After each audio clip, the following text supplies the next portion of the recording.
small and wizardry. Ardy and fist, let us show you what you might have missed.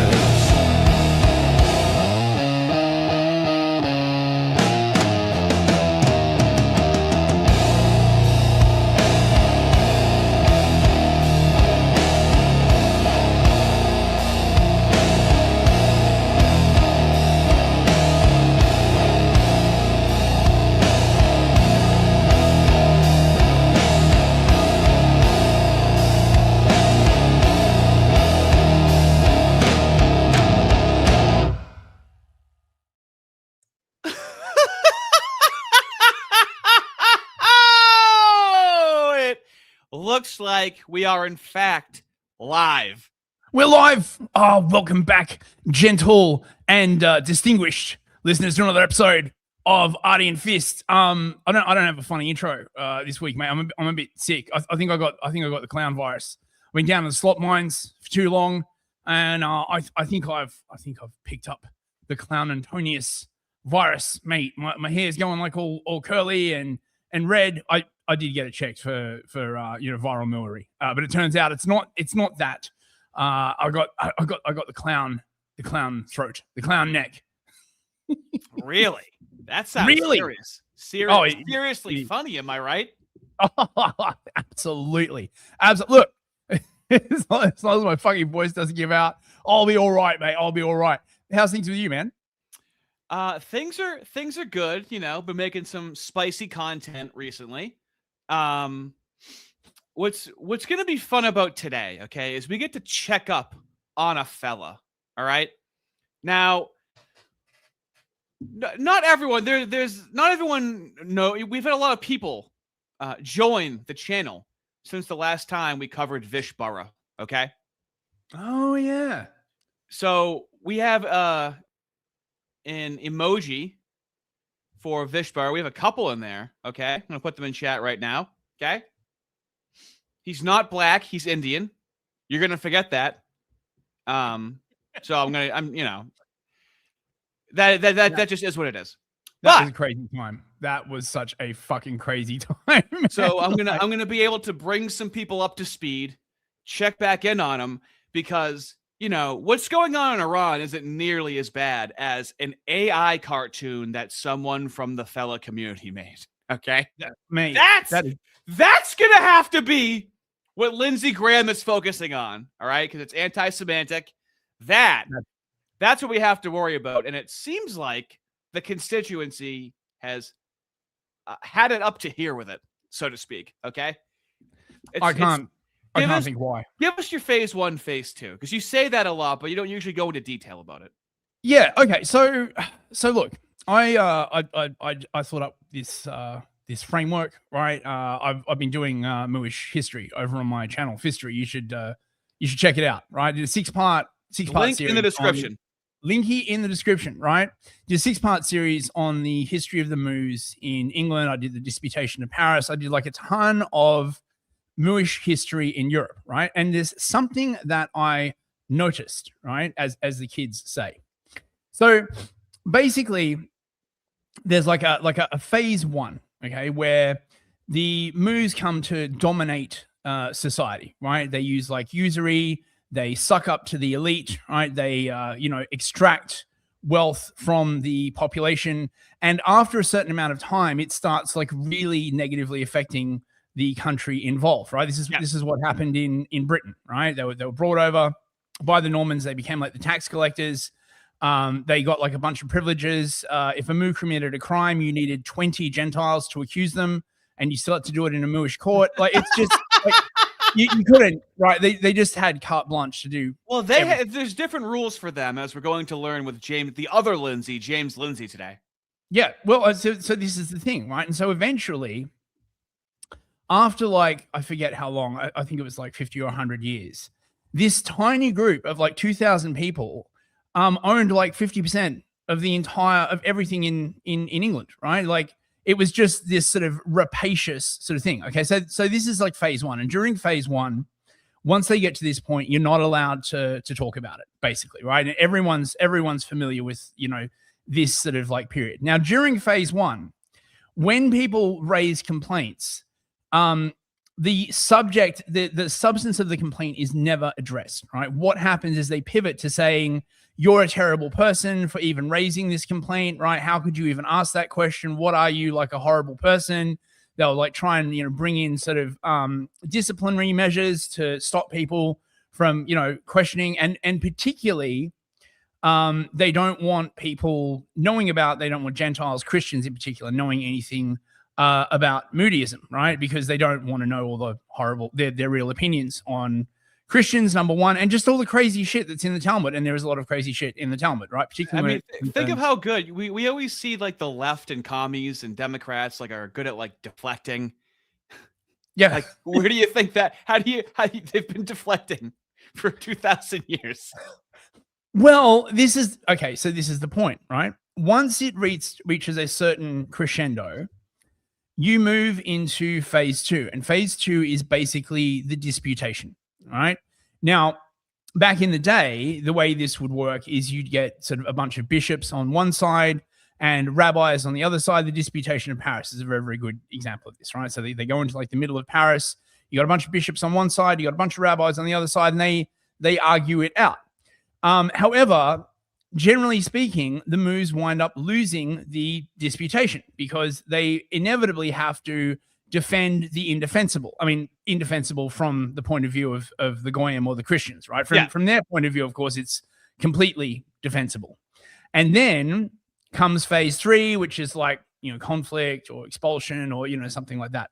Now, what's been happening in the West, generally speaking, is that phase one has been giving way to phase two, right? And you see all these people desperately trying to drag everyone in the West back to phase one, right? Where, how dare you ask the question? You're a horrible person if you ask this question, you know, like, no, name calling this, name calling that, cancellation, all this kind of stuff. Mm-hmm. But because this hasn't worked, eventually all of these people start having to get dragged into phase two, where they have to actually address the fundamental question.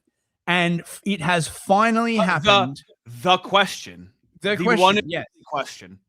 Yeah. Well, you know, there are many questions. But with some content creators that I've covered, they think that like the JQ is like a Groyper thing and started 20 years ago.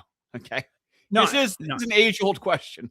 It's an age-old question and has been asked from both sides of the aisle, like not just the Gentiles, but also Correct. the Moos. It was the basis of Zionism, right? They're like, look, we can't stand to be around you guys. And look, to be fair, right? I do kind of get their point. You know what I mean, right? Like, you know, they're very, very different peoples. I can understand, like, you know, why they wouldn't want to be around us. And so, you know, you got this sort of idea, well, you know, we need to like separate, and then you get a separate country. However, Mustache Man quite famously said that if indeed they did get their own country, they wouldn't all go and live there. What instead they do is use it as a base for international crime. And I gotta say, I think he was kind of onto something there, because that does seem to be like the way it's worked. So eventually, even people like Jim Lindsay, whose love for Israel and the Moorish people, just so you know, the fact that you called him Jim Lindsay, just so you're aware, is very sophisticated psychological torture. Please continue. Oh, okay. I mean, okay. That's what he said to Jordan Peterson. Oh, well, okay, fair enough. I mean, listening to some of his content is quite sophisticated psychological torture for myself, right? So both ways, Jim. I guess, right? And this is one of the things, of course, that really has always annoyed me recently about old Jimmy Boy, is that he seems to have like almost zero understanding of European history, of Moorish history, really, right? Like you don't have to like go the full thing, right? You just I'm sorry, you misspoke on his name. You're talking about Dr. James Lindsay, the mathematician who you're claiming doesn't know anything about history, correct? It's Dr. James Lindsay. Yes. So, but there's the word doctor there, which means he's an expert in whatever they needed to be an expert in, apparently. Well, he used to be a mathematical proctologist. He pioneered the procedure for anal dilation through the use of dialectics. Through complex mathematics, right? Before that, you'd have to give someone like drugs and stuff like that. But it turns out that Jim discovered that if you spoke a certain magical mathematical formula to people, their anus would just spontaneously dilate to like an incredible degree. And this revolutionized like a secret proctology and the password, science. like an open Yeah. sesame kind of thing. Yeah, that's right. Exactly. Right. So that's what I mean. I know most people know him for his doctorate in mathematics, right? Like Jim doesn't like to talk about it. You know, he's very, very modest, but that is really what he's known for, his advances in proctology, right? Now, even James has begun to enter into the disputation. Now, what's really happening at the moment is basically we're having a sort of distributed disputation, if you want to think about it, right? There's no sort of because society now isn't really structured along the same religious lines that it would have been, say, you know, in the Middle Ages. We're having a sort of distributed disputation where you got like all these people basically being like, you know, look at this crap, right? Like, and it all comes back to the central question. Number one, are they fucking lying to us? But underneath all this is a bigger question, which is, have they been good for the societies that have brought them in? Right, in the West. Now, this is a fundamental question, of course, that the West is not allowed to ask that question of anyone that is not white. Yeah. And they don't want to ask this question because everybody knows that it hasn't been good. It has not been ideal. There have been serious drawbacks, and of course, this clashes with the sort of idea that the, you know, Moos and the Christian Zionists like to put forward, that everything to do with Moodyism and Christian Zionism and the Mooish people has been an unfettered blessing for the West, and it hasn't. I'm sorry, right? And the attitude that they took when they were coming over to countries like America, Australia, England, Canada, that they were just going to be like, you know, that they would like integrate. It hasn't happened.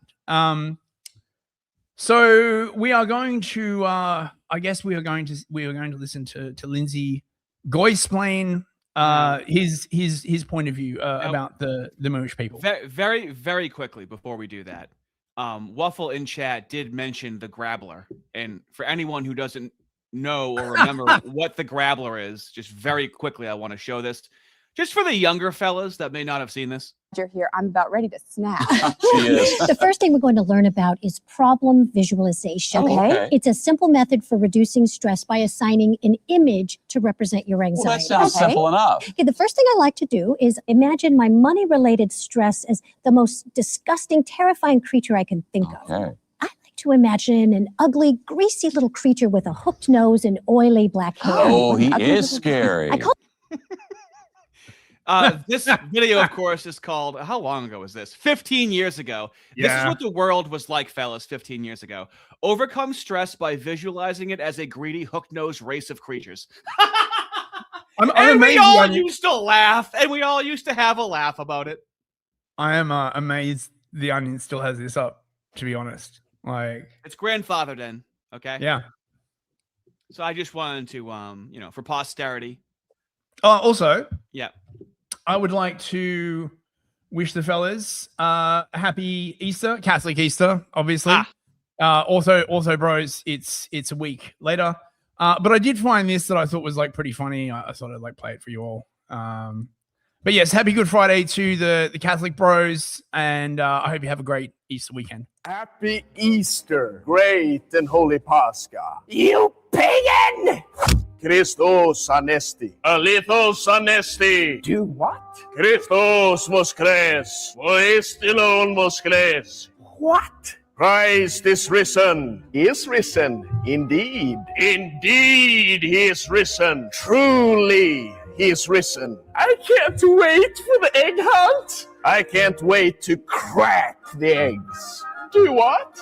We have dyed the eggs red. Red represents the blood of Christ, and the white egg, before being dyed, represents the sealed tomb. On Easter Sunday, we crack the eggs, and this symbolizes the cracking of Christ's tomb and the bonds of death and his resurrection. Isn't it amazing that Orthodox Pascha and Western Easter coincide as Christians everywhere mark the resurrection of Christ on April the 20th? I think it's awesome. Guys, it's Holy Week.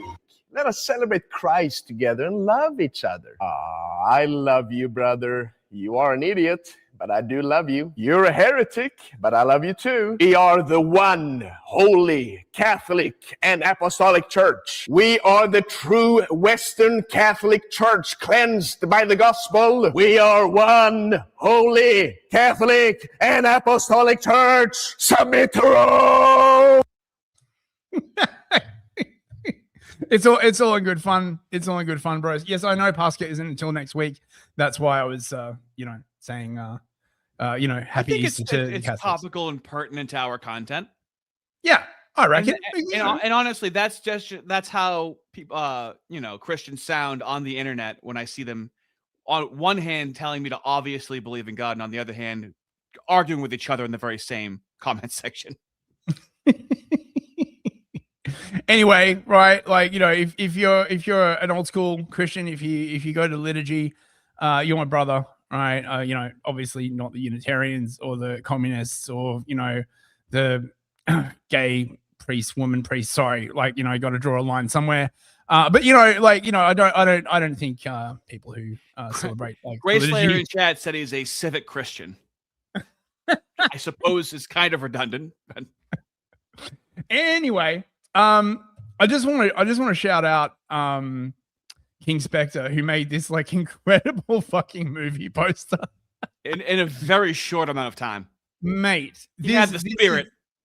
This is Kino, right? If you know the film, being John Malkovich, Rob Schneider, Isaiah Carter, and Aaron McIntyre, if that is his real name, being James Lindsay, a film directed by Bibi Netanyahu. The credits are the best part.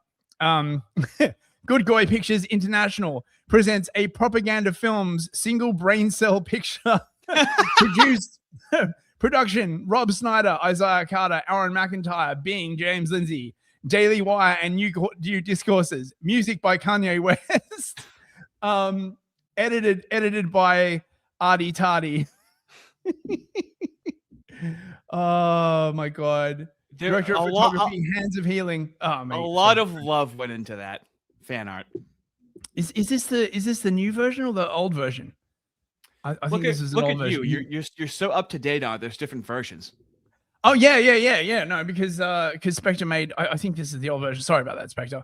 But yes. Let's have a check in on old Jimmy Boy. He's beefing with Milo Yiannopoulos now, who apparently did a book accusing him of touching up his daughter. I'm not going to get involved in that. What is it called? Stepdaddy or something like that? Oh, I can pull up the cover. Man, dude, fucking, you're not going to fucking win against Milo, man. Would you rather piss off communists or Milo Yiannopoulos? Communists, hands down, easily, effortlessly. That guy's I'd rather piss off Netanyahu than piss off Milo Yiannopoulos. The guy's psychotic. Okay. Yeah. So we now have. I can't believe this. Honestly, this made my week. Listening to this, Jim Lindsay's latest New Discourses bullets. Are Moos really God's chosen people? Now, you'll see what I mean about the disputation here, right? About how once you get drawn into the disputation, you have to start defending the indefensible. And look, Jim does a relatively good job, but by having to enumerate and elucidate these ideas, right, the incredible flaws with them become apparent, right? This is in phase one, right? They just want, no one examines the ideas. They just exist over there. Don't think about it too hard. What are you, some kind of like a racist or whatever? And then phase two, when the ideas get examined, everyone's like, fuck, excuse me? What the fuck did you just say? You don't want that. So let's get into it.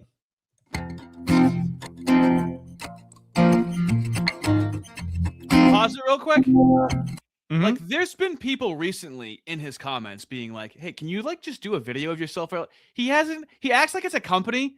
This just has never changed. It's been this for 8 years. Yeah. I mean, 152 episodes. I mean, pretty solid output. I mean, it's audio only in 2026 is pretty incredible. I mean, I guess, yeah.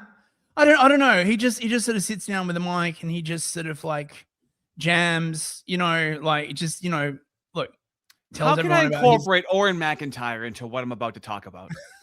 I don't think he mentions Oren once in this episode, actually. You got to play it backwards to hear it. Hey everyone, it's James Lindsay. You are listening to New Discourses Bullets, where I give a short bullet point-like summary of a single topic from woke that we need to understand so we can beat it. This topic is coming from the woke right. It is not actually a topic relevant to woke specifically. It is a narrative that is driven by bad actors on the woke right, and it kind of gets driven in two different ways. That narrative has to do with this question: are the Jews God's chosen people? I just want to point out, right, that according to this framing, literally every single Christian, sort of before Vatican II, I mean, I don't know, like, maybe talk about Martin Luther, was woke right. Okay, I've been saying this for a while. The definition of woke right is mainly Christians who don't support Israel, right? Mm-hmm. Or who have, how do I put this delicately? Have old school biblical reservations about the moose, right? Because it's baked into Christianity. And unfortunately, this sort of like nouveau version of Christianity, you see it like with the evangelicals, the Christian Zionists. It's not supported. I'm curious to see how he would handle an onslaught of people asking James, is there anyone that supports Israel that you consider to be woke right? Well, I mean, this is the thing. I don't think he'd answer that question, but now that he has entered into phase 2, yeah, he might have to. I mean, if he's doing this, he's capitulating to phase 2. I thought he'd never get there. Actually, I thought it would still be at the heat death of the universe, and he'd still just be like, Israel high, right? But no. Wait, hold on. Everyone has to realize that he did. This is real. This is not AI. This is real James Lindsay. This really happened. That's Israel high. Thank you. Is that what you get if you smoke Moorish weed? You get Israel high. Hey, bro, right? He's like, he's like that black guy that was crying when he smoked weed. He's like, I'm just so glad I have it. I gotta find that. You gotta try some of that kosher weed, bro. Israel high, bro. One way is to just hold this against the Jews as though the Jews see themselves as somehow special, greater than everyone else. They do though, right? I mean, see, this is why this whole thing becomes totally ridiculous once you have to dispute it, right? He opens with saying, Gentiles think that the Moos hold themselves above the Gentiles, but then he goes on to explain exactly how the Moos hold themselves above the Gentiles. Like, it's, yeah, anyway. In a kind of sarcastic, negging sort of way, is how the narrative is pushed. God's chosen people this, God's chosen people that, and then they juxtapose that against something bad or gross or nasty or whatever to try to insult that idea. And some others actually push a different line, that the church has replaced Israel, and therefore that Catholics or Christians are God's chosen people now, and specifically not Jews. And there's a ton to unpack getting into that. I have to offer it. I mean, it only says it in the Bible. I mean, right. I mean, it's only the Bible, right? What we really need is like a new edited version that sort of, de-emphasizes all that kind of like stuff. James Lindsay is like a genetically modified trust me bro whenever he invokes history and talks about anything now.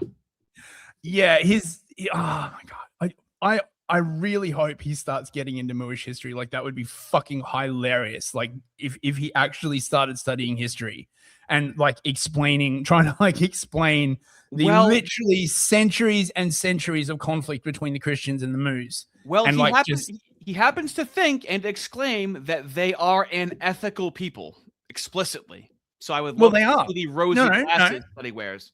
They are an ethical people. It's just that their ethical system is very, very different to Christianity. Perfect. Right? You understand the psychology so well. When they say, right, they are an ethical people, the assumption is it is the same set of ethics that the Christians would recognize. That is not true.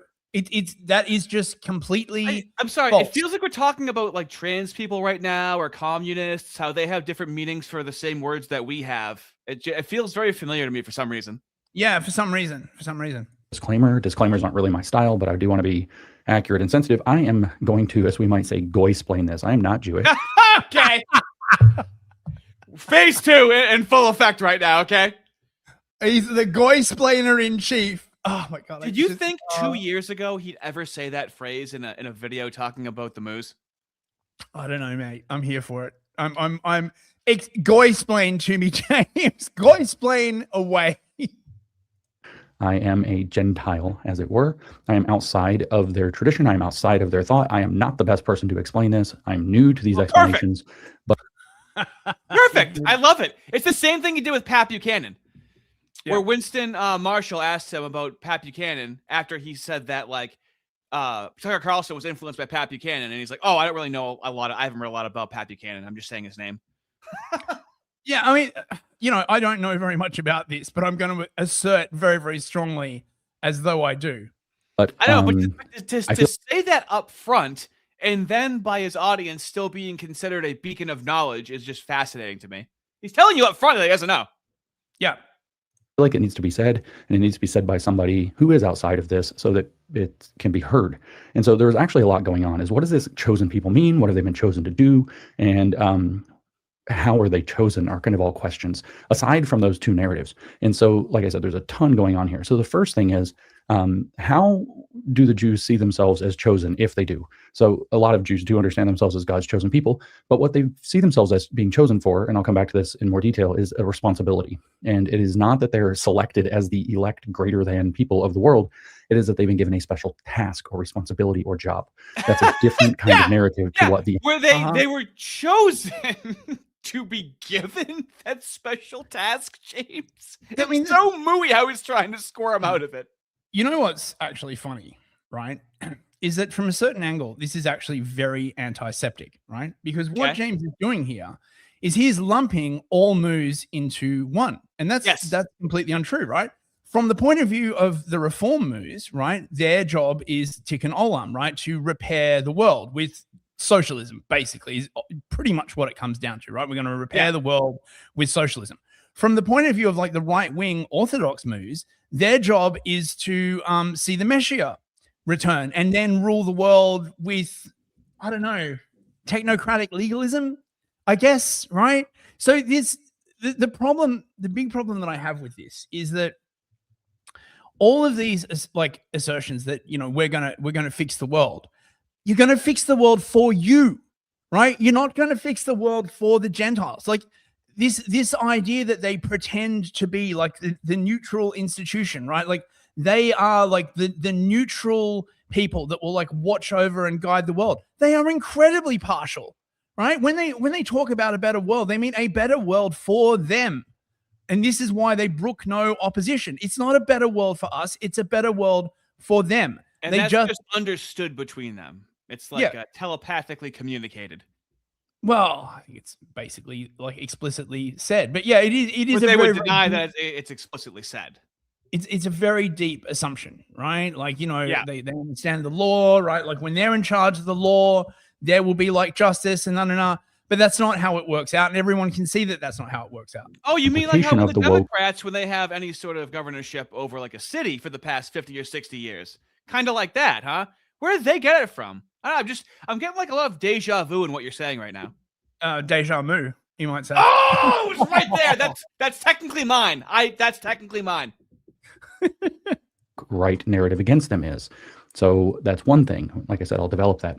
The second thing is, how do they see themselves as having been chosen? And the funny thing is while this isn't specifically in the Torah or in the Hebrew Bible overall, it is actually a pretty standard rabbinical understanding from a Midrashic commentary on Deuteronomy called the Sifrei Devarim, which explains that, in fact, the Jews were not the first people, or Israel, I should say, was not the So you notice the dodge that I'm pretty sure he sat down and he's been probably talking to a rabbi, right?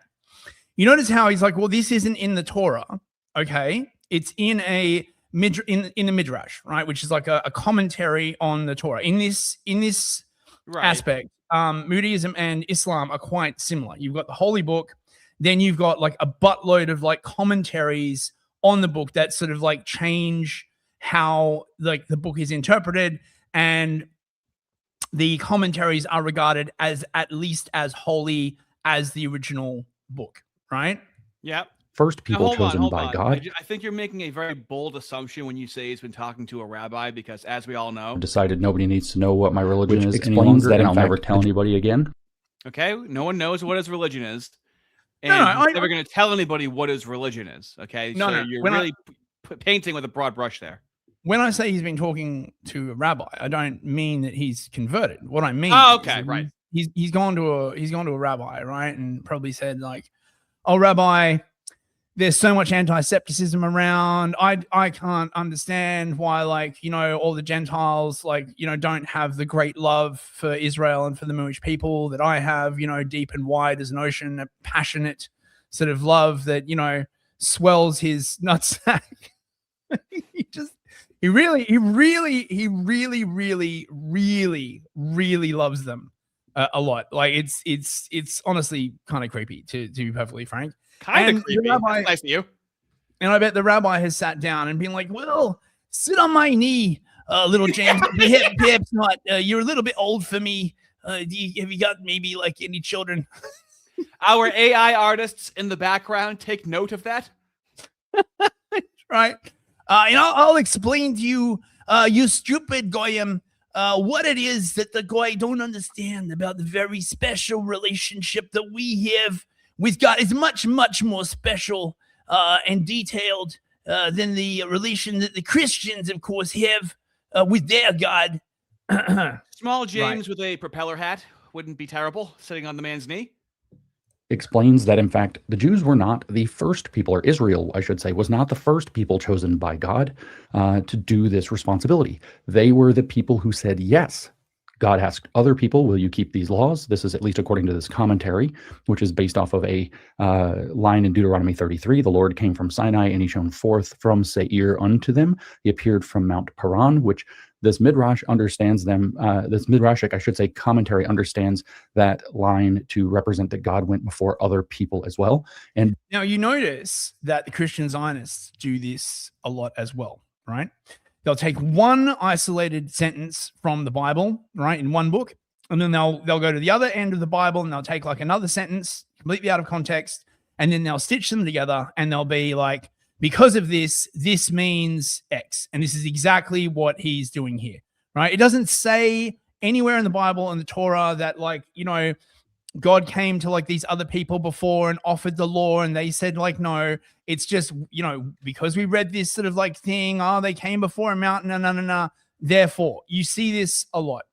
Then drawing off of different statements made through Genesis and Exodus, they conclude, for example, that God must have approached the descendants of Esau, who did not want to give up murder. So he approached them in theory on this commentary based on that line in Deuteronomy.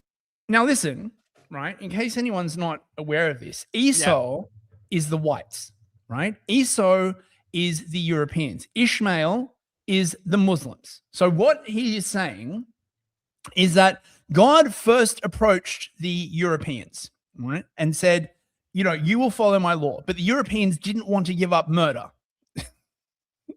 And so they said no. Okay. 33. And then this is the general understanding. And the Edomites asked, well, what do you want from us if we're going to be, you know, in this covenant with you? And he says, no murdering. And they say no.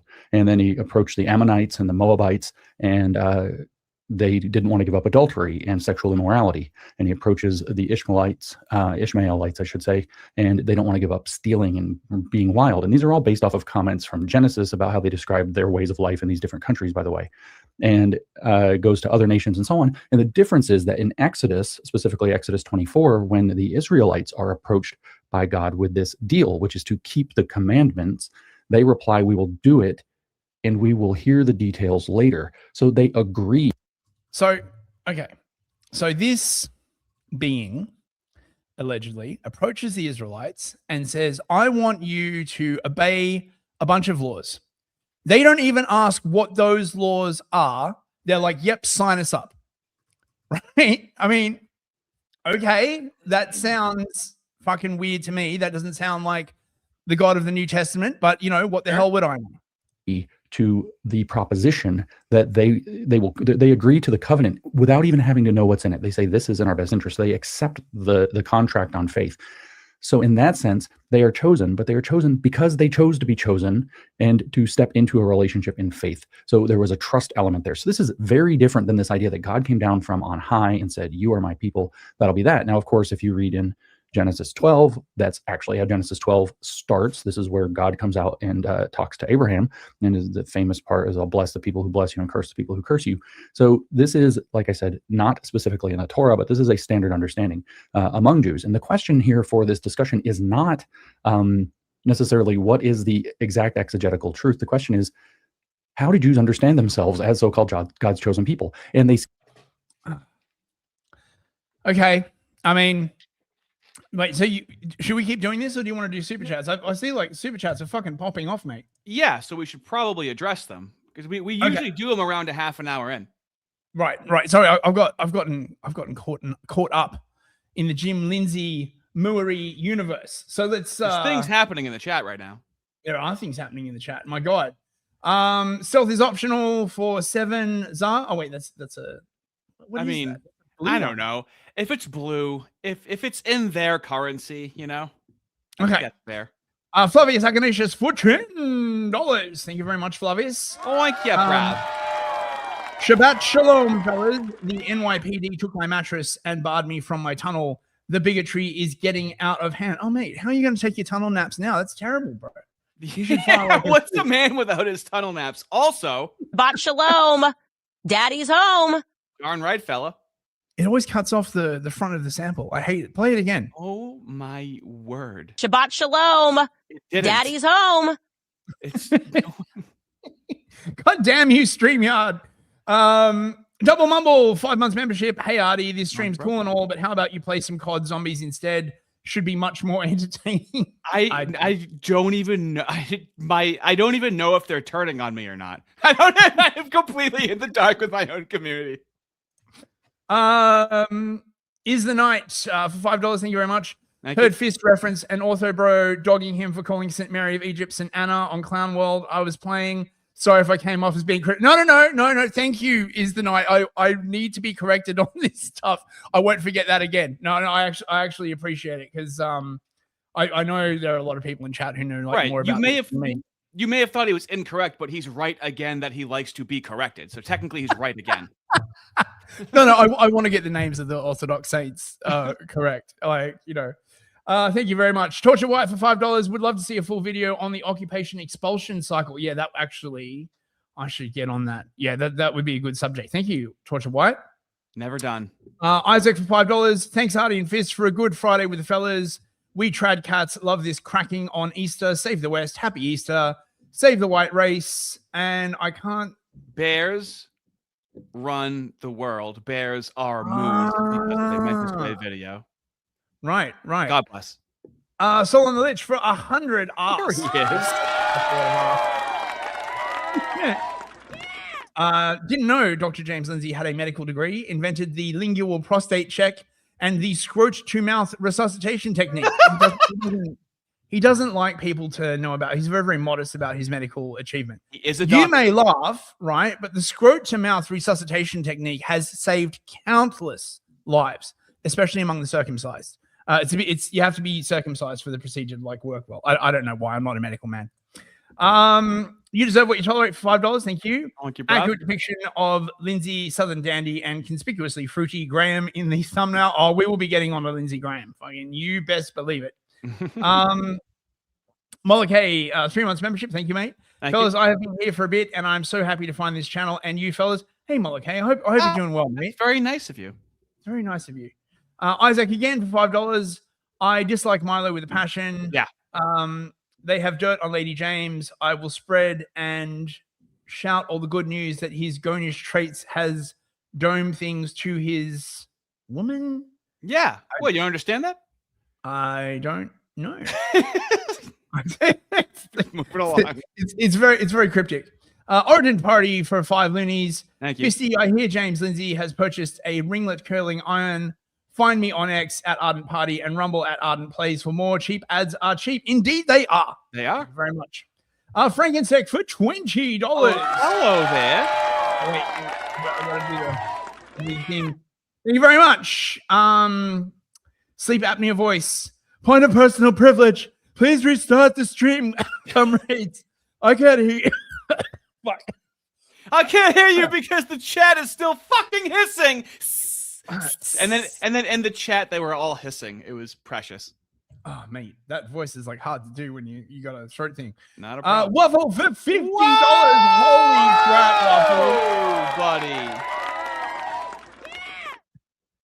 I dare someone to super chat more and become a bigger Chad of the chat. Mate, let me give him his due, okay? And now the Chad does what the Chad wants, and no one is stopping him because Chad does what Chad wants. Incredible work, Waffle. Thank you so much.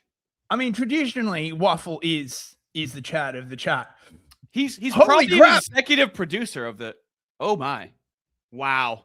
Beef Sleazy. Just dropping it and not even picking it back up.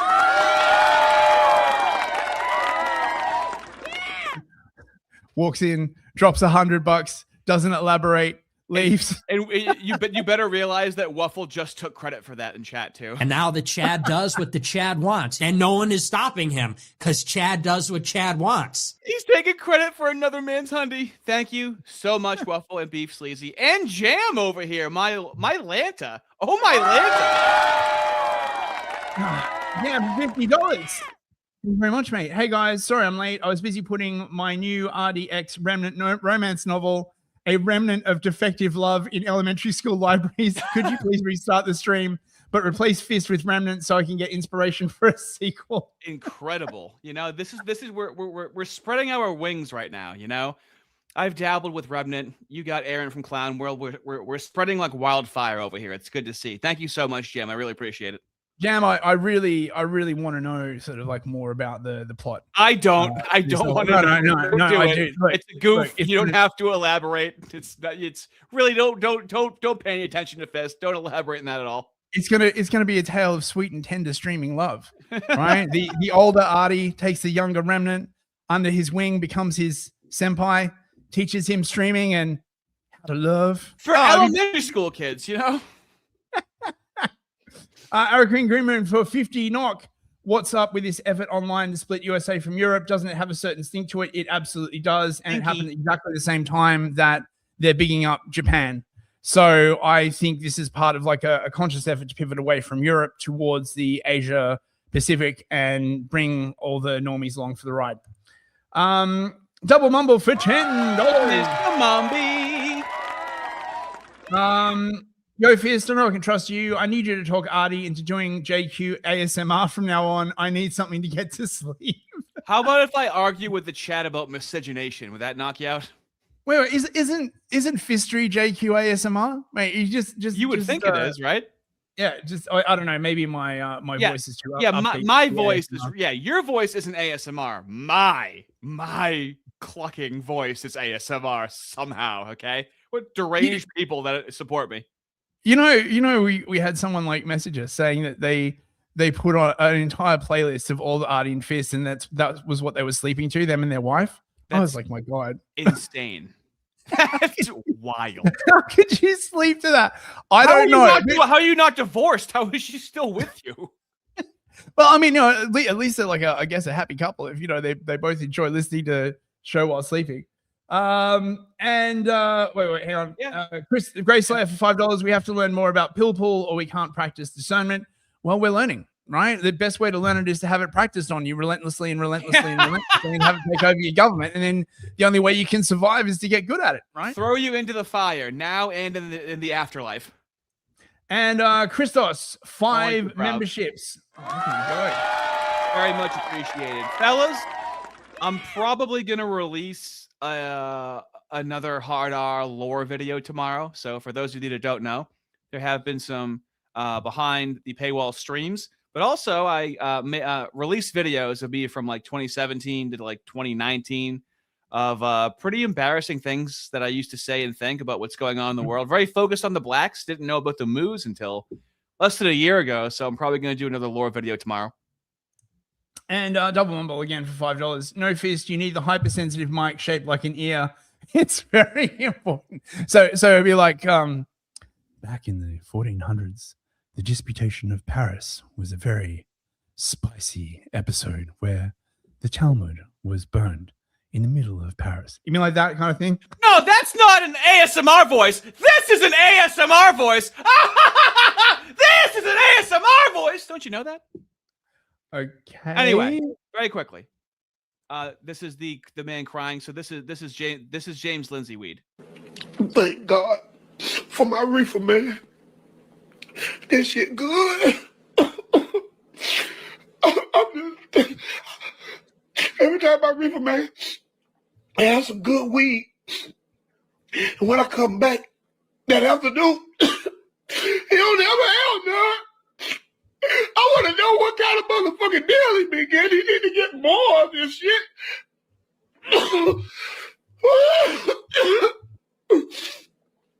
This shit too good.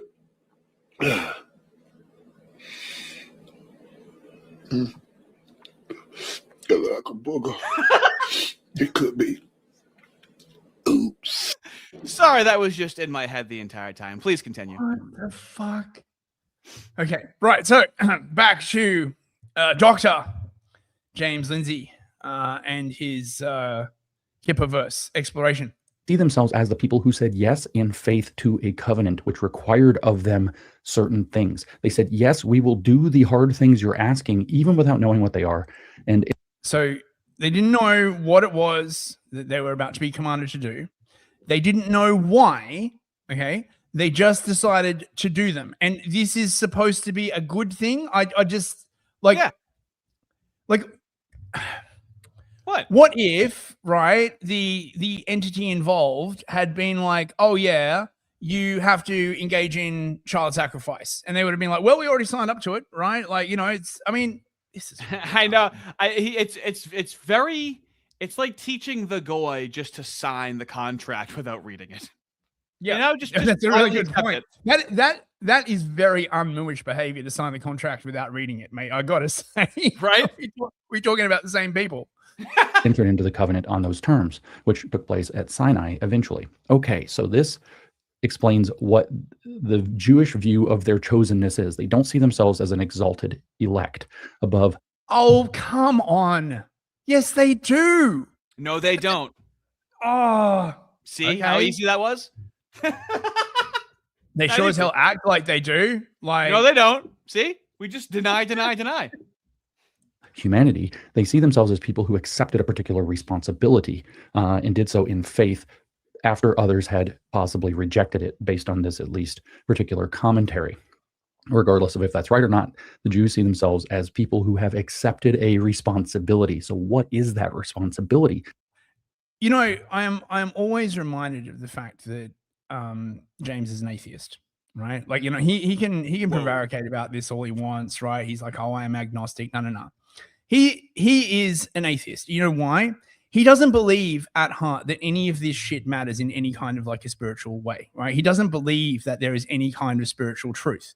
He just believes that religions are ways that societies order themselves, and that the only like function of like how good or bad a religion is like, you know, the society behind it. Now, you know, I guess you can say like, you know, there's like a sort of fruits argument there, but there are also like fundamental religious truths. I don't think he believes in any religious truths at all. Well, I guess, you know, if he's agnostic, then clearly not. What is he waiting for God to like come down and like smite him on his penis like Sabbatai Zevi and be like, you've been chosen? And where would this sudden conversion take place? Right? I mean, he's not going to go to fucking church, obviously, right? And like, you're asking a lot of questions that you're never be walking around answers to, just so you know. He'll be walking around Nashville. He's got a hankering for a Hot Pocket, right? Or like a bagel or something like that, right? He's on the sidewalk, and suddenly the angel of the Lord appears and says, Jim, you are an idiot. You must follow me. Because that's how that happens, right? All the time. Fucking hell. Their responsibility is to keep the commandments, which are the 613 mitzvot. You've heard of the 10 commandments. That's the Decalogue. That's 10 of the 613 mitzvot, or commandments, that God gave them. So God says, if you basically want to have a good, successful life in society, follow these rules. That's the mitzvot. That's the commandments. And they said, we'll do it. And the deal is that it's a covenant. So the deal is, you do your part, I do my part. You mean like oh my god, he really loves this covenant, dude. He loves this whole covenant thing. So it's like a pact, like a highly detailed legalistic document that you sort of like sign with a disembodied entity. I feel like I've heard that idea before, right? I can't possibly think where. Part, and that goes both ways.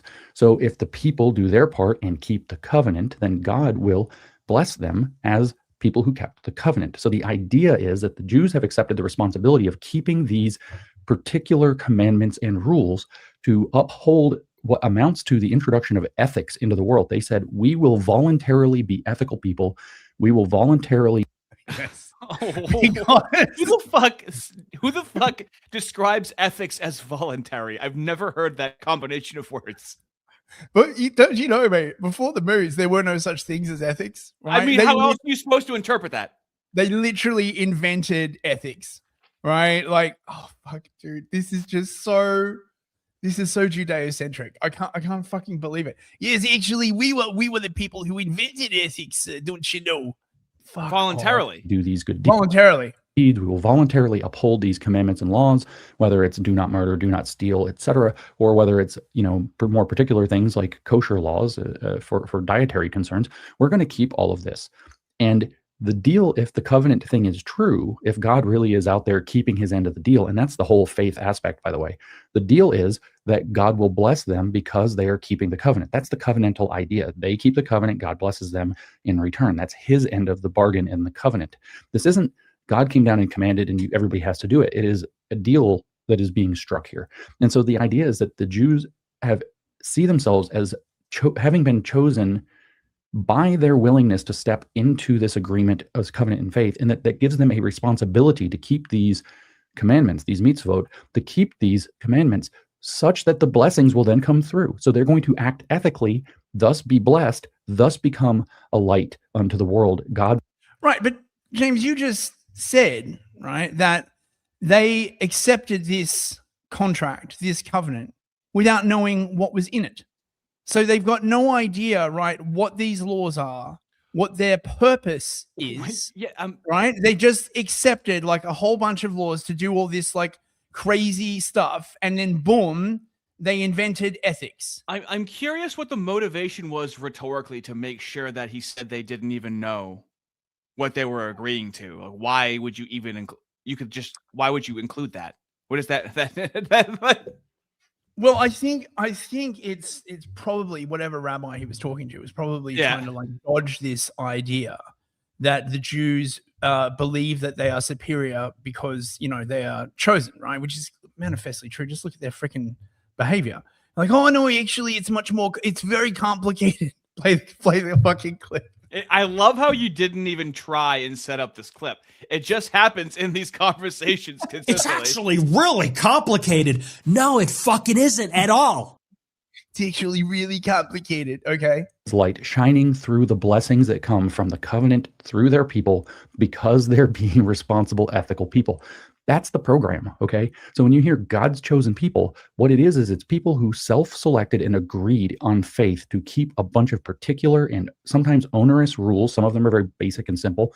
Some of them are very onerous and make life more complicated, keeping the Sabbath in fact one of the 10. Real quick. Do you like how he starts that sentence, making it sound like it's about to be an easy and succinct explanation? Yep. And then he just starts rambling. Master Shake, hey, Master Shake, how you doing, mate? Makes an excellent point. He said or implied that other groups saw what was in the contract and refused. I wonder why.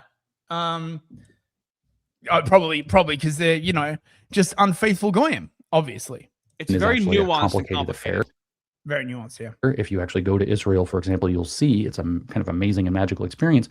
But the entire day of Friday before sundown, rather than being a kind of day of fun and rest, is a day of preparation. I would imagine for the American audience that your entire Saturday is no longer hanging out with the family or going to the park or going to do something fun.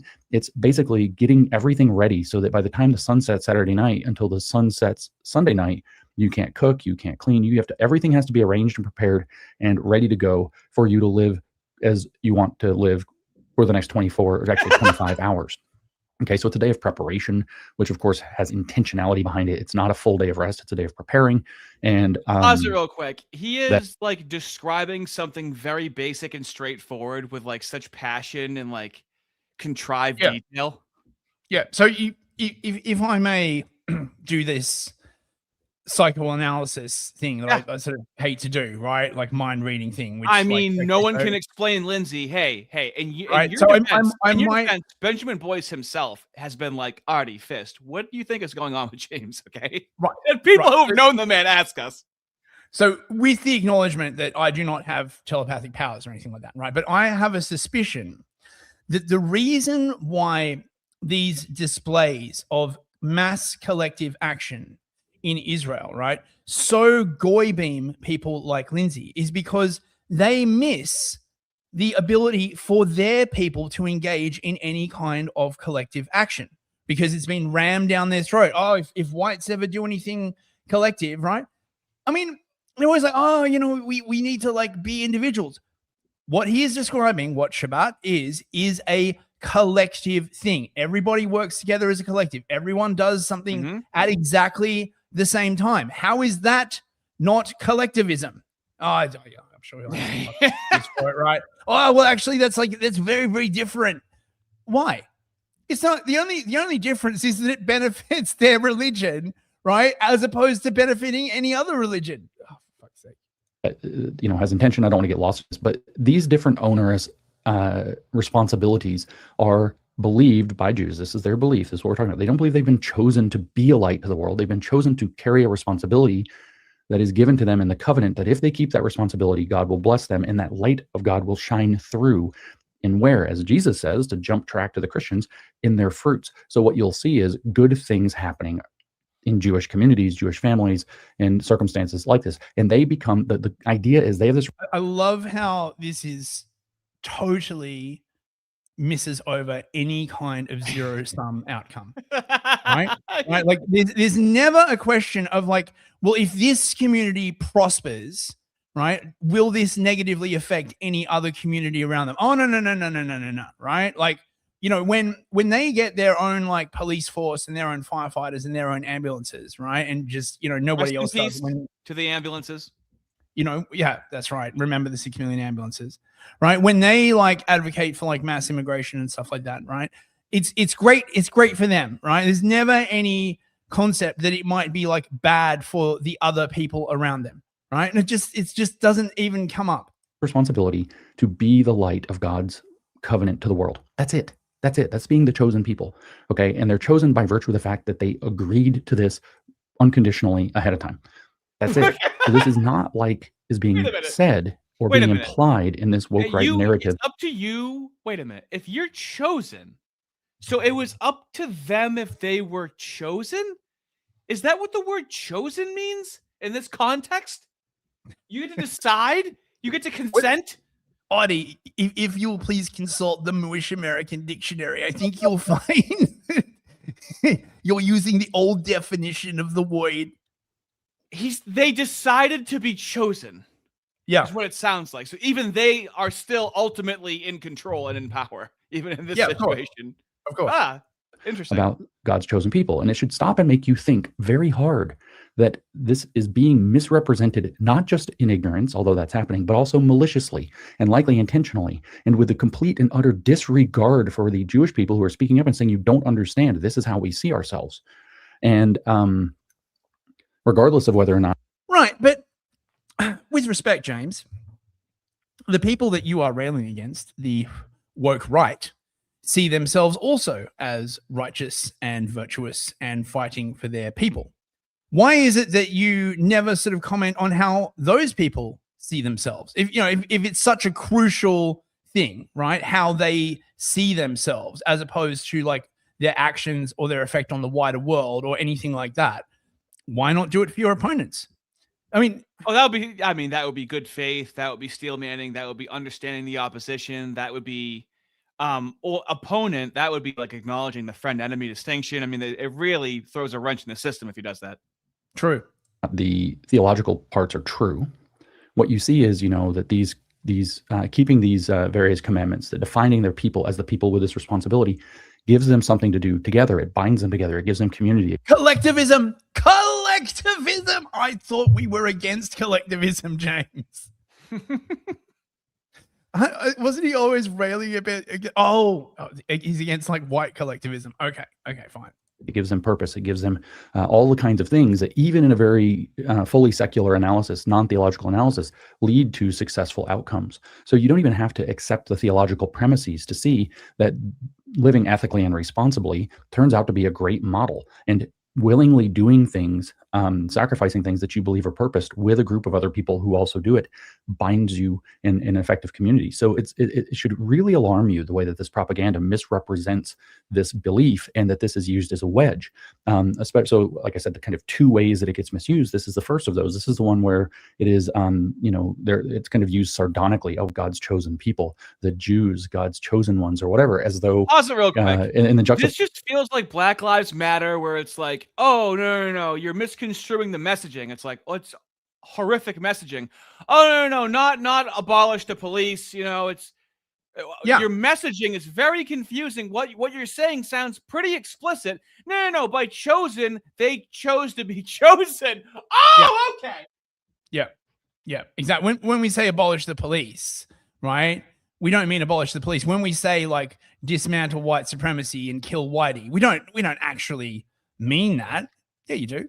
Come on, right? Just posing it against very human things, very often ugly things, in order to try, or just using it very sarcastically to try to denigrate. That should be alarming to you, that's the propaganda, because it's. Ben in the chat, Benjamin Boyce mentioned. See, look, right? He's like one of those dudes. You speak his name and he appears out of the mirror. Yeah, he just pops out. If you stand in front of the mirror and you say like Benjamin Boyce 3 times, right? He like pops out and gives you like a very considered political take on communism.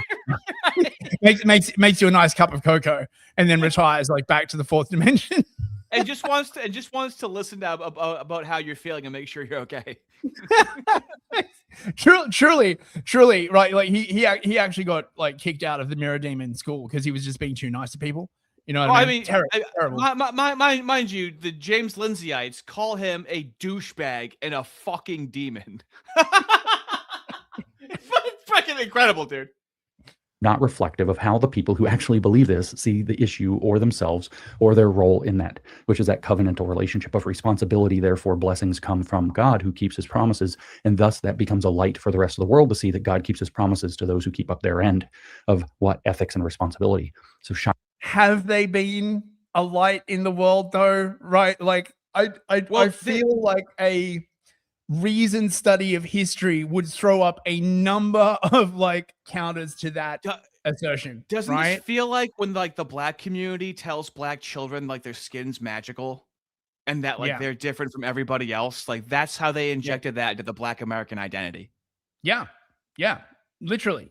Finding that light out to all of the goyim, all of the nations. That's what goyim means, is nations, by the way. It's not a slur for people.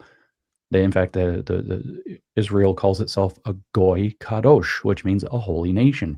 Why is it holy? Because it keeps this responsibility. It's ethical and acts as, in a sense, like the lamp so that the light of God can shine out into the world. And dude, imagine saying this after Gaza. Like honestly, right? They literally just like flattened all of Gaza, right? Like just destroyed an entire, like razed it to the fucking ground. Okay, it's a relatively small country, right? But still, like, small country like Iran, right? Look, clearly that was the most ethical genocide ever perpetrated. Well, I mean, that's a tricky conversation for a person on the left, don't you think? Yeah. They take this responsibility on willingly and in faith that it's meaningful. That's the whole program. But what about this other propaganda push that the church has now replaced Israel, so it is the real Israel and that they are the chosen people? Well, to that I say, I'm not getting into your theological argument. It's not the Jewish view from the Jewish perspective. They reject I'm not going to get into the theological argument. Of course you're not. You don't fucking believe in God, James, right? Like in the same way, right? I do not know advanced math, and so therefore I should not sit down and critique your fucking like PhD on fucking whatever the fuck it was, right? Like polynomial numbers and anal theory. Okay. Yes. You should not be anywhere near these theological discussions. You don't fucking believe in God.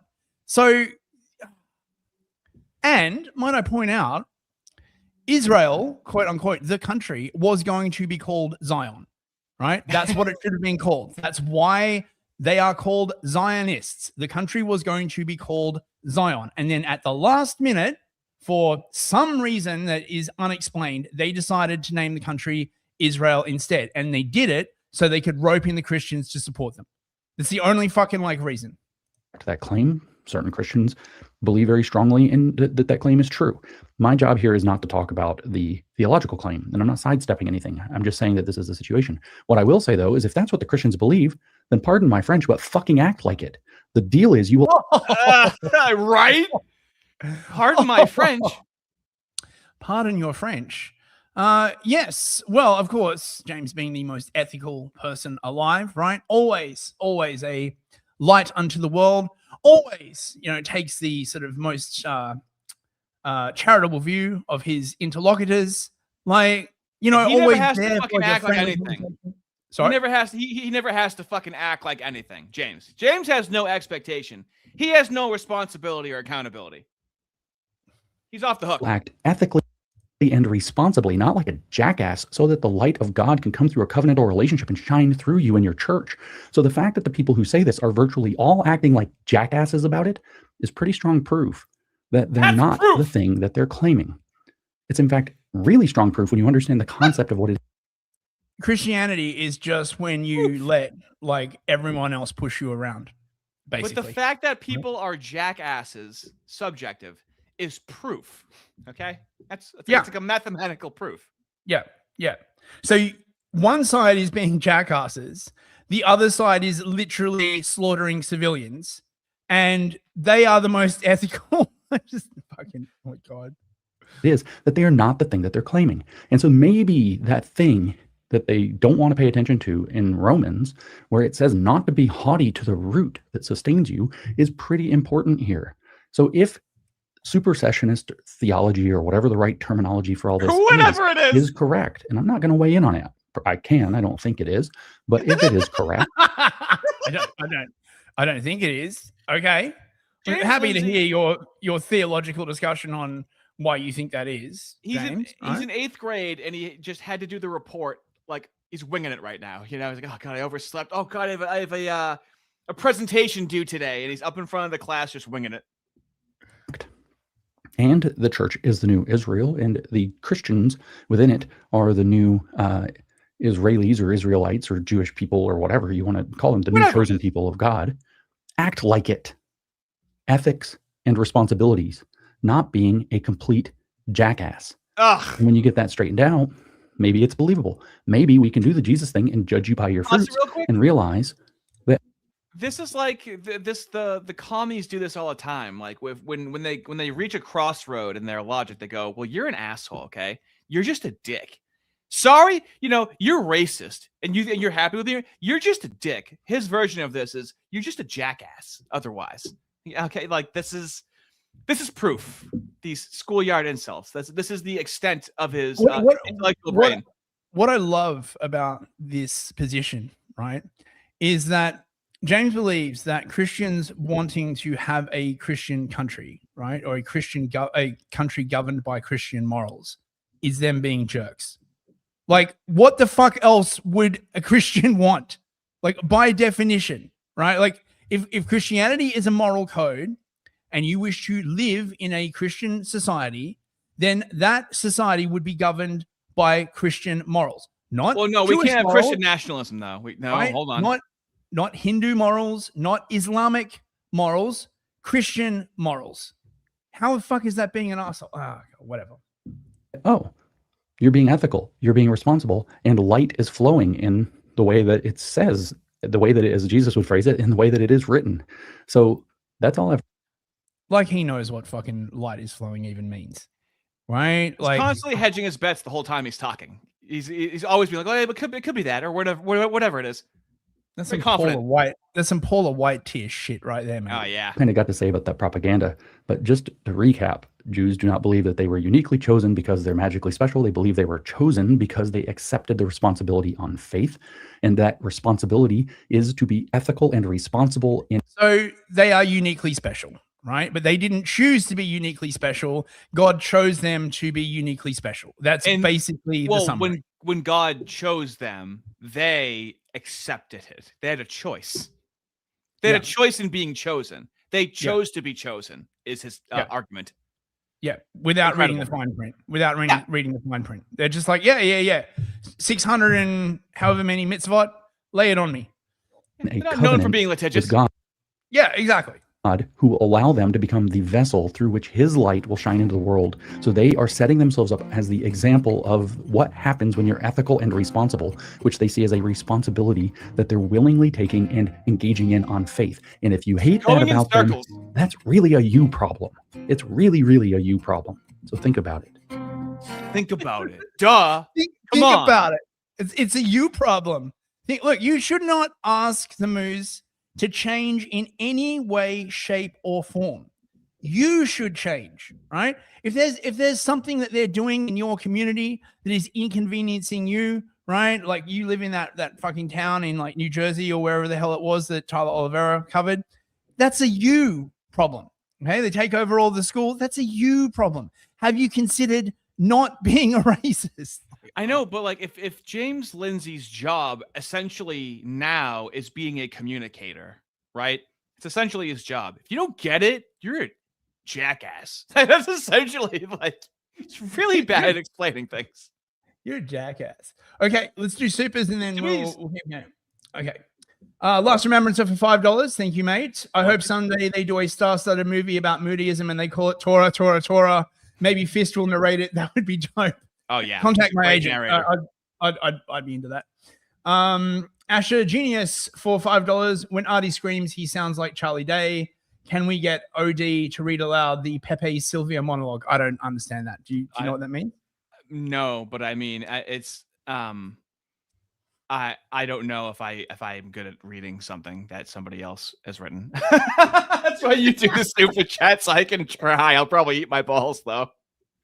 Frankensteak for $20. Hello there. Let me see if I can do the voice right. Point of personal privilege. Hey guys, Frankensteak Sacramento, gay/boy. Please refrain from using gendered language. Stop using Chad. They should be amorphous blobs of the chat. Not bad. Not bad at all. Very good. That is from the last stream where we showed the DSA and the NDP. Just generations of communist mooery. It's devolving society, and they're too offended to have any sort of actual democracy. They have offended themselves out of a democracy. Bear in the Woods for $5. Thank you, mate. Imagine spending all of your Saturday stringing the liar's twine around the neighborhood in order to trick God over not leaving the house on Sunday. They won again. Another debate for the Moose. Shabbat is Saturday, I'm pretty sure. But yes. Grace Layer for $10. Warhammer is antiseptic because the God Emperor is a long-haired man from the Levant. Yeah, I've got the Warhammer musical thing queued up for like later. I think you'll like that Grace Layer. Thank you very much. Limiting Principle Podcast for $5. Hey Patrick, stop covering this. I call dibs. Cease and desist. Hey, no. there's some Lindsay heads out there, okay, that want to see it covered from multiple angles. You go into you're a Lindsay A logger, okay? No, cover it, Patrick. I'll listen. I'd love to hear your take on it, honestly. Frankensteak for $5. Shoe on Head just released a video on dispensationalism and Israel that's almost 1 million views. Stage 2 is beginning. Whoa. Yep. We should cover that. That's half slop, half your stuff. Interesting. Yeah, that's not bad, actually. Yeah. All right. And plus, Shoe is very easy on the eyes. So, yeah, she's got big fucking tits. Yeah. Well, that too, right? Molokai 450 sex. That's a lot of sex.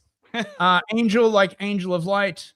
or like Lucifer, like Satan? Well, that's the big unanswered question, really, isn't it? Right?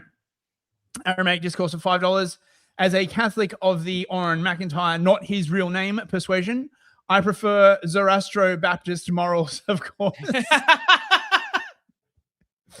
And Dongus Grigger for $5. James Lindsay is probably making more anti-septicism than he is preventing at this point, and he is probably still on the payroll. Keep it up, boys. It's incredible.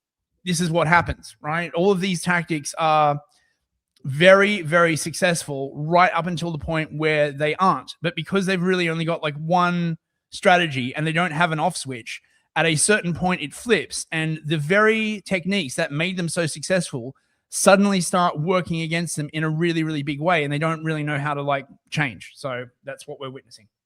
Right. What else have we got? So do you want to play this Myron Gaines thing? Just a moment. Real quick.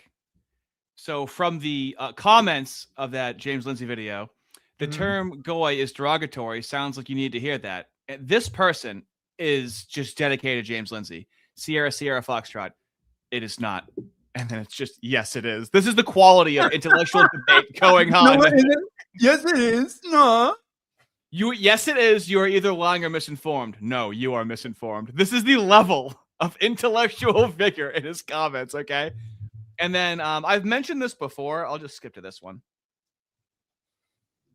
So I have said to you, Fist, and you didn't quite believe me, that you can be an atheist and religiously a moo, okay?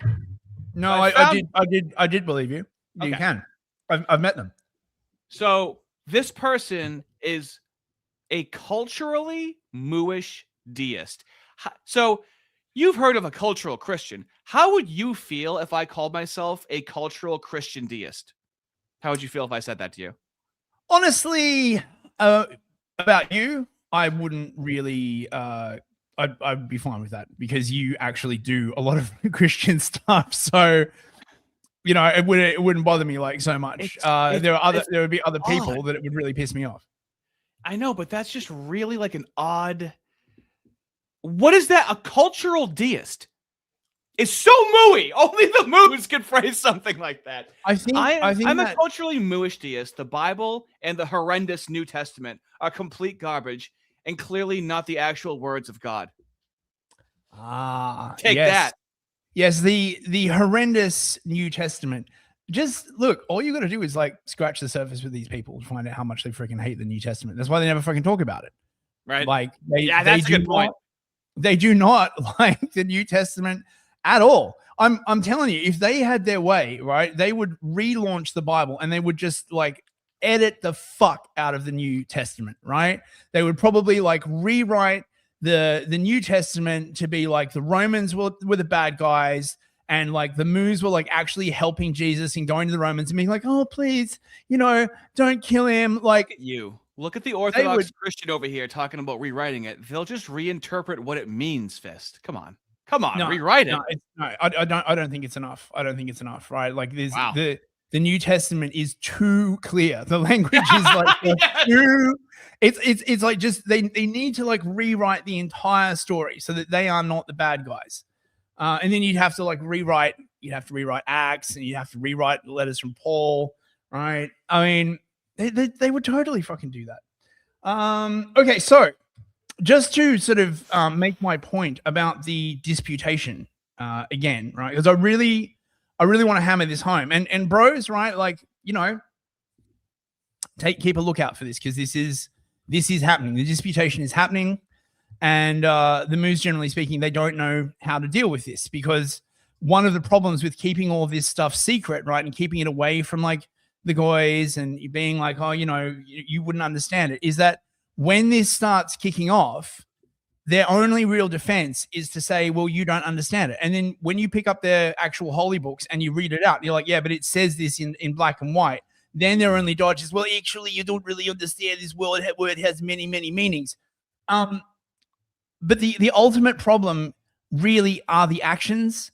And this is why what's happened with Gaza and what is about to happen in Iran and Lebanon are the real problem, right? It's so crushed the World War II narrative, right? That, like, you know, they never did anything wrong and No. And now they're just basically storming across the entire Middle East, like attacking civilian populations. It's not a good look, bros.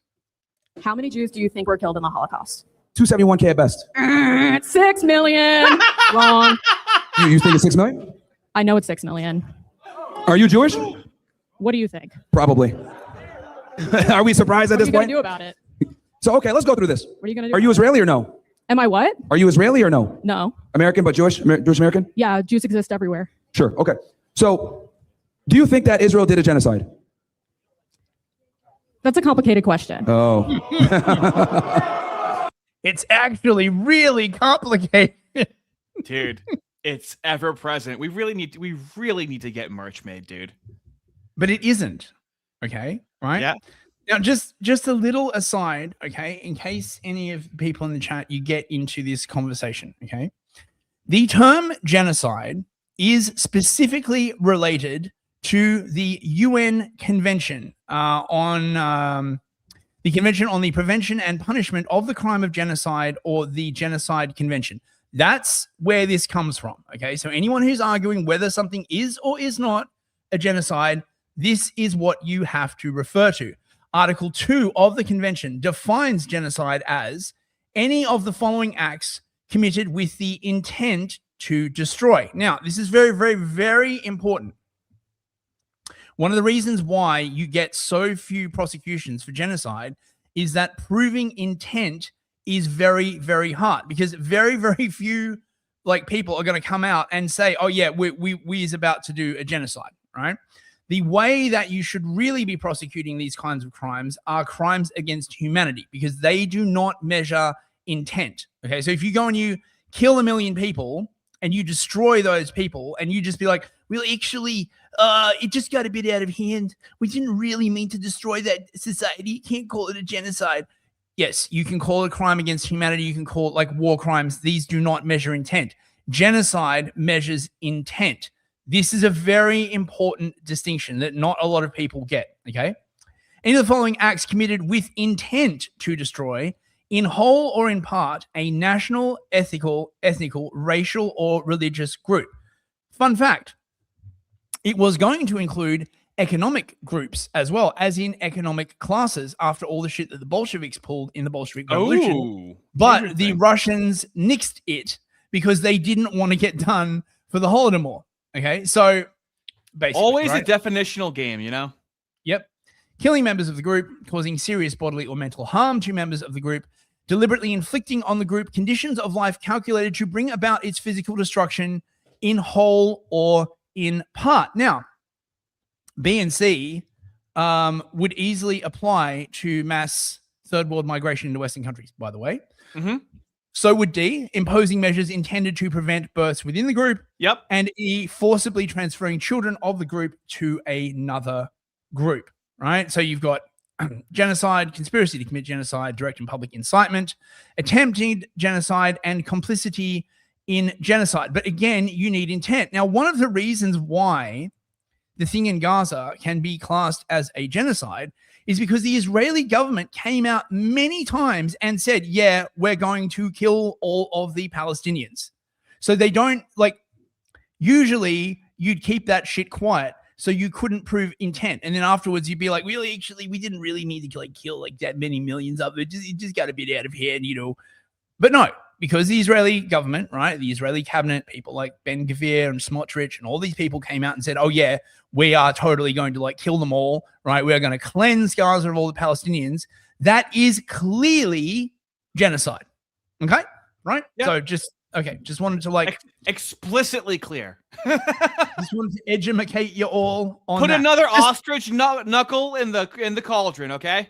Fish Just in right case you get into an argument with some boomer, right, who's never read the fucking convention and they don't know what the fuck they're talking about, you can just pull up the convention and just be like, look. I think, yes, there's some statistical data to back that up, but I also think that, playing devil's advocate, Netanyahu's not really doing a good job of what he wants to do. Okay. He's an idiot. So I knew it. She's pro-Israel. Okay, great. So that's fine. So let's go through this, right? You asked me about the Holocaust. 6 million, blah, blah, blah. You think it's 6 million. Israel was formed as a reaction to the Holocaust. What was that? Israel as a nation was formed reactionary to the Holocaust. It wasn't. I know, but I rhetorically, I love the minimization to these people. It's so overdue. How he's like, you're kind of crazy, but anyway, like that's mocking. That's talking. This is what they've been doing to us for so long now. I don't care if it comes from a brown face. I don't care what the person looks like. That's the energy that you have to have. That mocking, talking down to them, delegitimizing, dismissing. Oh, it's just long overdue. Chat knows what's up. I love our chat. Use that excuse, but it was actually formulated before that. But that's fine. Well, let's go through with this Holocaust thing, and then you're Google asking me about this. So let me ask you this. So I think everybody here, besides yourself and a bunch of people here, would agree that what we saw over the past couple of years was actually genocide. Netanyahu, Yoav Gallant, they have warrant out for their arrest. B'Tselem, which is a human rights organization based out of Israel itself, said it was a genocide. Almost every genocide expert pretty much agrees that what happened in Gaza was a genocide by definition, because it's the extermination of a people in whole or in part. Okay, and we witnessed it. Hold on, let me finish my point. We not only did we see that. Hold on, one sec, Jew. Hold on. Not just part of it, entire group. No. Where do you think half of the entire world's Jews are supposed to go? Let me finish my point, and because you asked me a question, I'm trying to answer for you. Okay. What your opinion really on it is irrelevant, because genocide experts have all agreed that what happened and every human rights organization has agreed that what happened in Gaza over the past couple of years was a genocide. Okay. Now, the Israeli government and yourself will deny that it's a genocide. Fine, no problem. I'm not like working with you. So I love the invoking the experts, something they did to us during COVID with trans kids. They create so now this is what the experts are saying. It's such a sad, it's an appropriate punishment. Yeah, it really is. Israeli government or anything. Like, I'm saying you and the Israeli government, like you agree, you have their agreement where you would not classify it as a genocide, which is fine. But we witnessed in 1080p, in 4K in some ways, them bombing and killing kids for damn near 2 years. And they sit there and they tell you it's not a genocide. Well, let me ask you this then. If they could deny a genocide in 2023 all the way to 2026 with 1080p footage, what makes you think they won't lie about a tragic event from World War II from which they derived their victim narrative? Well, because they're the most ethical people, right? We heard it straight from Lindsay's mouth. Right? Look at this man curating the content. Look at that, dude. Nice. They would never lie. What are you talking about? You will notice, by the way, right, that as far as I'm aware, chat can correct me on this, none of the mitzvot involve saying that you must tell the truth to the Gentiles. Like that is not one of the fucking mitzvot. They derive a lot of Hollywood movies. They derive their entire identity around. You don't think they'll lie about that? So a narrative other than yours is just completely null and void? Like, there's really no possibility that everyone is lying about this? About the Holocaust or genocide? Israel. You're missing the point. It's like COVID. Imagine how many people would have to be like lying in order for the vax to be bad. Can you imagine? Fuck, dude. You're missing the point. I'm saying the same people that say it was 6 million deny a genocide that happened in front of us. You don't think that they would lie when there were no camera footage and there was way less evidence? You can't say that. You're hurting my feelings, Myron. Can you pull up some footage? But this is all they have. Did she mean from like 1945? No one knows. But but this is why, like, we've been training in a higher altitude for years now. Like, I was debating people. They had all of the data and all of the studies on COVID, and I was still debating people, even though I had no data. Same thing with trans kids, right? We've been training in such a high altitude that if we have any actual data and like experts on our side, it's like they're not used to having to be the underdog in a conversation like that. Not just at a high altitude, but like doing that ninja thing where you're like always wearing weights on your legs and your arms, right? You just walk around with like 40 pounds like on you, like just constantly, and then when you take them off, you're just like, whoa. Of Gaza getting bombed? Yeah. Look it up. If you have the facts to back it up, let me see. Okay, you can do this. Go on Twitter, type in Gaza, and you're gonna see kids getting bombed and killed, literally blown into pieces. Okay. If I look up and with all that footage, Israel still says it wasn't a genocide. So I'm not gonna believe them that it was 6 million. I watch videos of Israeli women getting raped, and people like you say they deserve it because of their nationality. It's wrong. It's fucked up. Okay. Yeah, they tortured kids. Yeah, you're right. Well, number one, number one, I never said that they deserved the rape ever. That's you're misquoting me. Number two, do you have proof of the rapes? Do I have proof of what exactly? The rapes. for rapes. Oh my God. Oh, that felt so good to hear.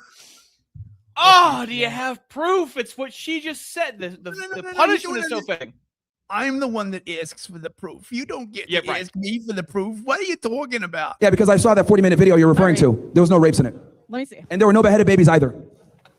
Here, I'll let someone else ask a question. I'm going to look this up, and can you come back to me? Go for it. All right, cool. But there's no beheaded babies, babies in ovens, all lies.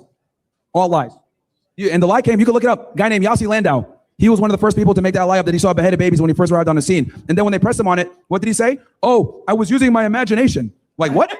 that claim that he made was ran with In his mind, it was real. Destruction. To be fair. Yeah. the whole Western world and Netanyahu to justify the aggression against Gaza. So, hey, it's if they could lie about that, I don't think it's 6 million when we all have evidence of the contrary to what they were doing. How many? Oof. Dude, now this is a fucking disputation, right? Mm-hmm. You see what I'm getting at, right? This is Yeah. an actual legit disputation, This not is a theological one. This is symmetrical warfare. This is more even playing ground. Yep. Shall we do some soups? Yes, and then am I going into my segment?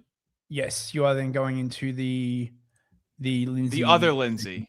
The other Lindsay. Yes, Lindsay part 2. Okay. Last remembrance for $10. Oh, thank you, bro. It appears that Lindsay has the spirituality of silly putty, or maybe like a beer can on the floor at a party, all over the place. Yeah, I mean, this is why the Moos prefer atheists, because they're just so easy to bullshit about religion, because there's nothing really, there's no firm bedrock. There's nothing really to be like, you know, on this point I will not budge. Right? I don't care how you dress it up. I don't care how many flowery arguments you make. I don't care, like, you know, what social pressure you put on. Like, imagine how freaking annoying the early Christians were, right? They come up to them and be like, you got to recant. And, you know, early Christians like, well, no. Yeah, but we're gonna torture you. Yeah, I don't really fucking care. Just be like, what have I got to say to you in order to get you to recant and forsake your God? I don't know, man. Right? Like, I'm not, you know, like some of the mate. Yeah, no wonder. Thank you very much. Limiting Principle podcast for $5. Thank you, Bob. Covering James was promised to me 3,000 years ago. Also, I would drink shoes bath water. Repent, simp. King Spectre. Hey Spectre, how you doing, man? I love that fucking movie poster, dude. Wait, for $20. Hang on, we gotta do that. Oh, Do the Lord. Oh, my Lord and Taylor. Sorry I missed Tuesday work stuff. The curse of being one of the employee. Always the employee. After watching the VOD, seems I missed an absolute banger, but never forget, even if I'm not in your chat, I'll always be in your hearts. Aww. Wow, Spectre, our that's Nazi lovely. audience is so racist and hateful, aren't they? I can't believe it. I can't believe how hateful our community is. Thank you. That's very nice. Very much appreciated. Grace Slayer for $5. The dispensation of UCLA or whatever campus they're on. A disputation, I think, of UCLA. Yes. There's like a bunch of them going on at the same time. Moon Ninja for $5. Happy Good Friday. Happy Good Friday to you, Thank you, bro. too, sir. And Grace Slayer. Disputation. Yes, no, I got that. Thank you very much, Grace Slayer. Very much appreciated. Disputation. It's time for the disputation. Like you make it like a series, a Thursday night disputation. You know what I mean? Okay. Time for your block, Ardy. All right. So Paul Dans for U.S. Senate. Okay. Today, Lindsey Graham called a press conference. It wasn't on the state of the roads in South Carolina. It wasn't the fact that we have 20 times less head of cattle in South Carolina than we did in the 1970s. And it wasn't the fact that we had 2,000 opioid overdoses in the state last year. He didn't even attack myself or Mark Lynch directly. Instead, he spent 30 minutes attacking young staffers on both of our campaigns and calling to repeal the First Amendment. Now, friend of the channel, Vishbara, this is real. I thought this was AI when I saw this, okay? They print out the AI video that a fella made, by the way. Yeah. And that picture of fish they use, like zoom in more, right? Like zoom in on your. They can't even find a white guy anymore. Less shitpost face, right? The Indians really are taking all of our jobs, even the racist jobs. It's incredible. We are getting replaced systematically.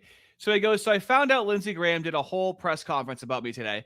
So this is from what? 4 months ago? 5 months ago?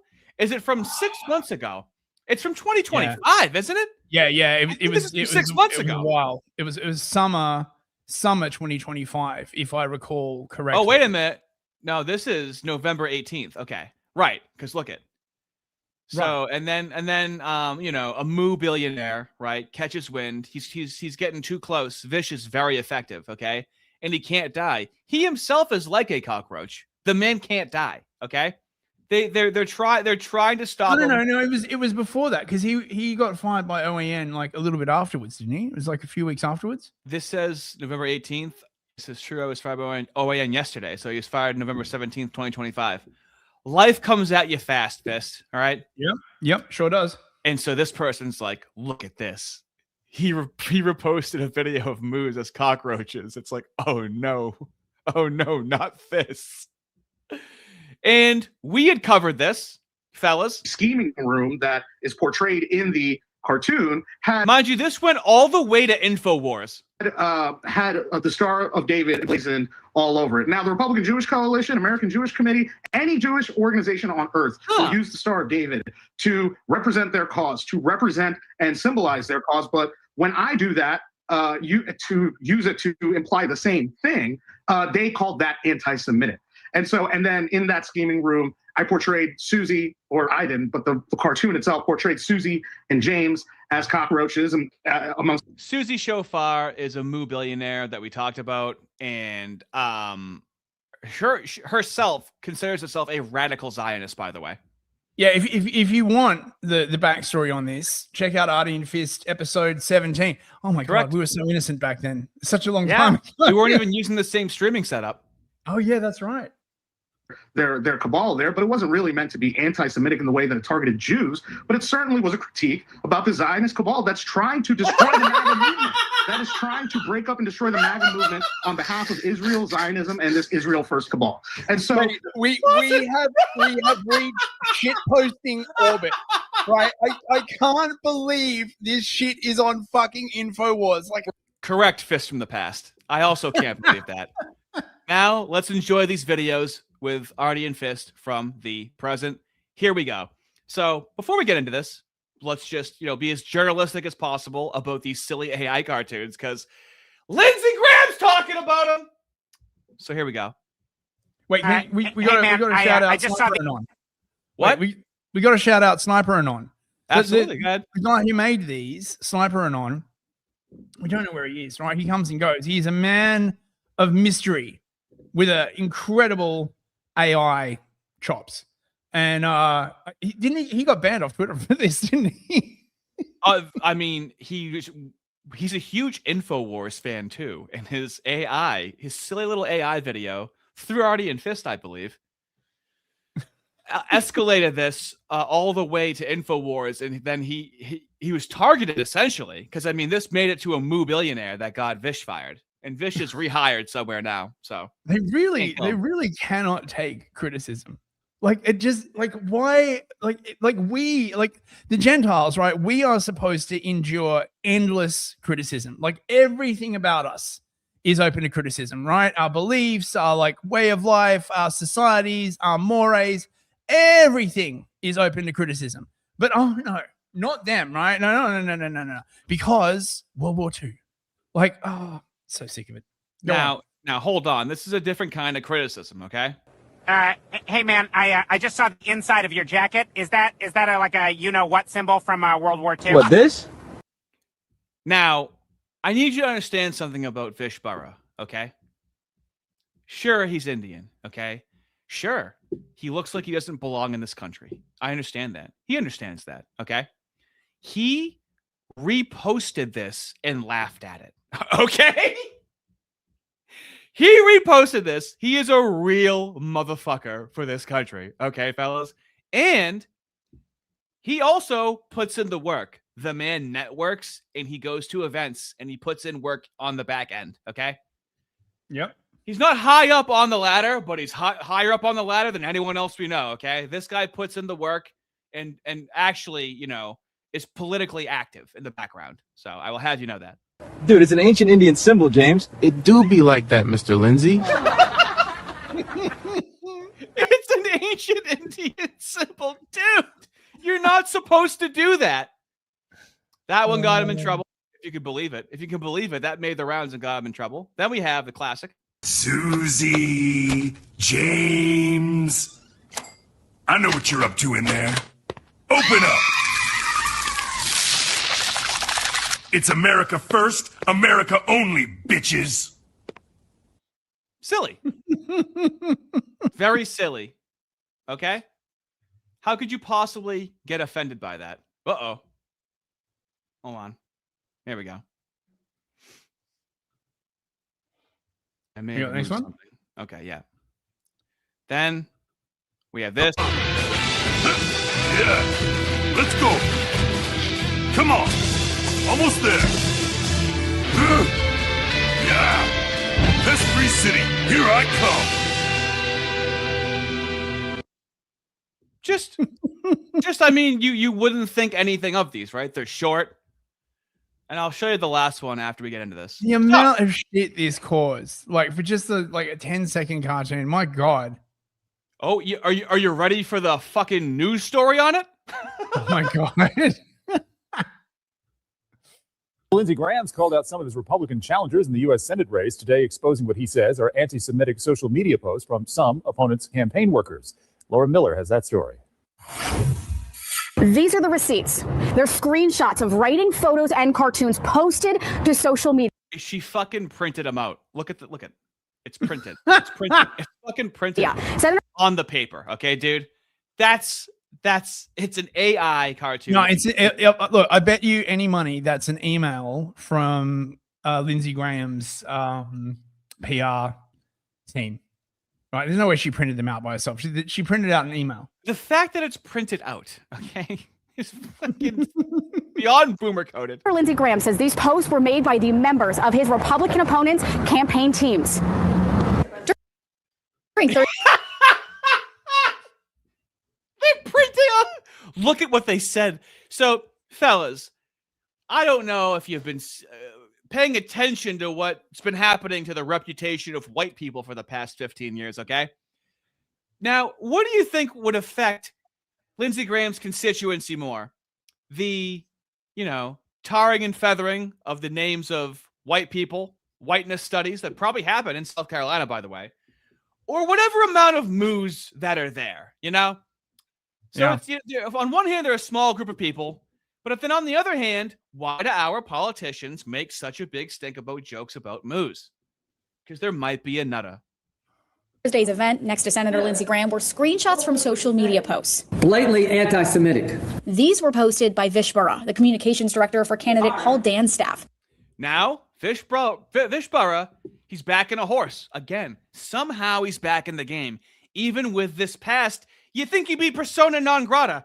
I don't know how he does it. Probably some sort of Hindu elephant magic. I have no idea how he does it. I bet he's really fucking good at his job, right? Like, man, I bet he's a great communications director. Look at all this. The thing that really gets me is that I bet you any money that from the point of view of like Vish and Paul Dans, they are probably aware that this actually plays really, really well with the base that they're aiming at. Whereas like Lindsey Graham, right, who's like stuck in boomer world, honestly thinks that they are still in the majority.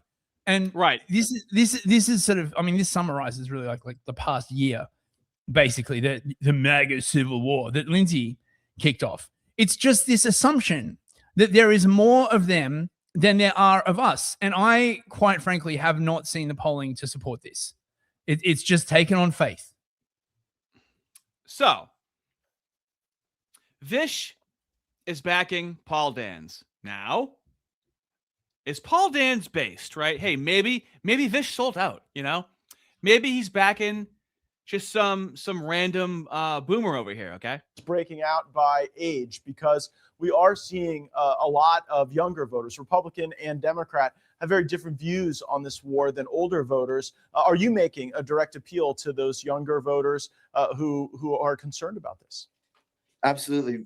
Younger voters want to be able to get out of their parents' house. They want to know that they're going to have a job in 5 years after AI.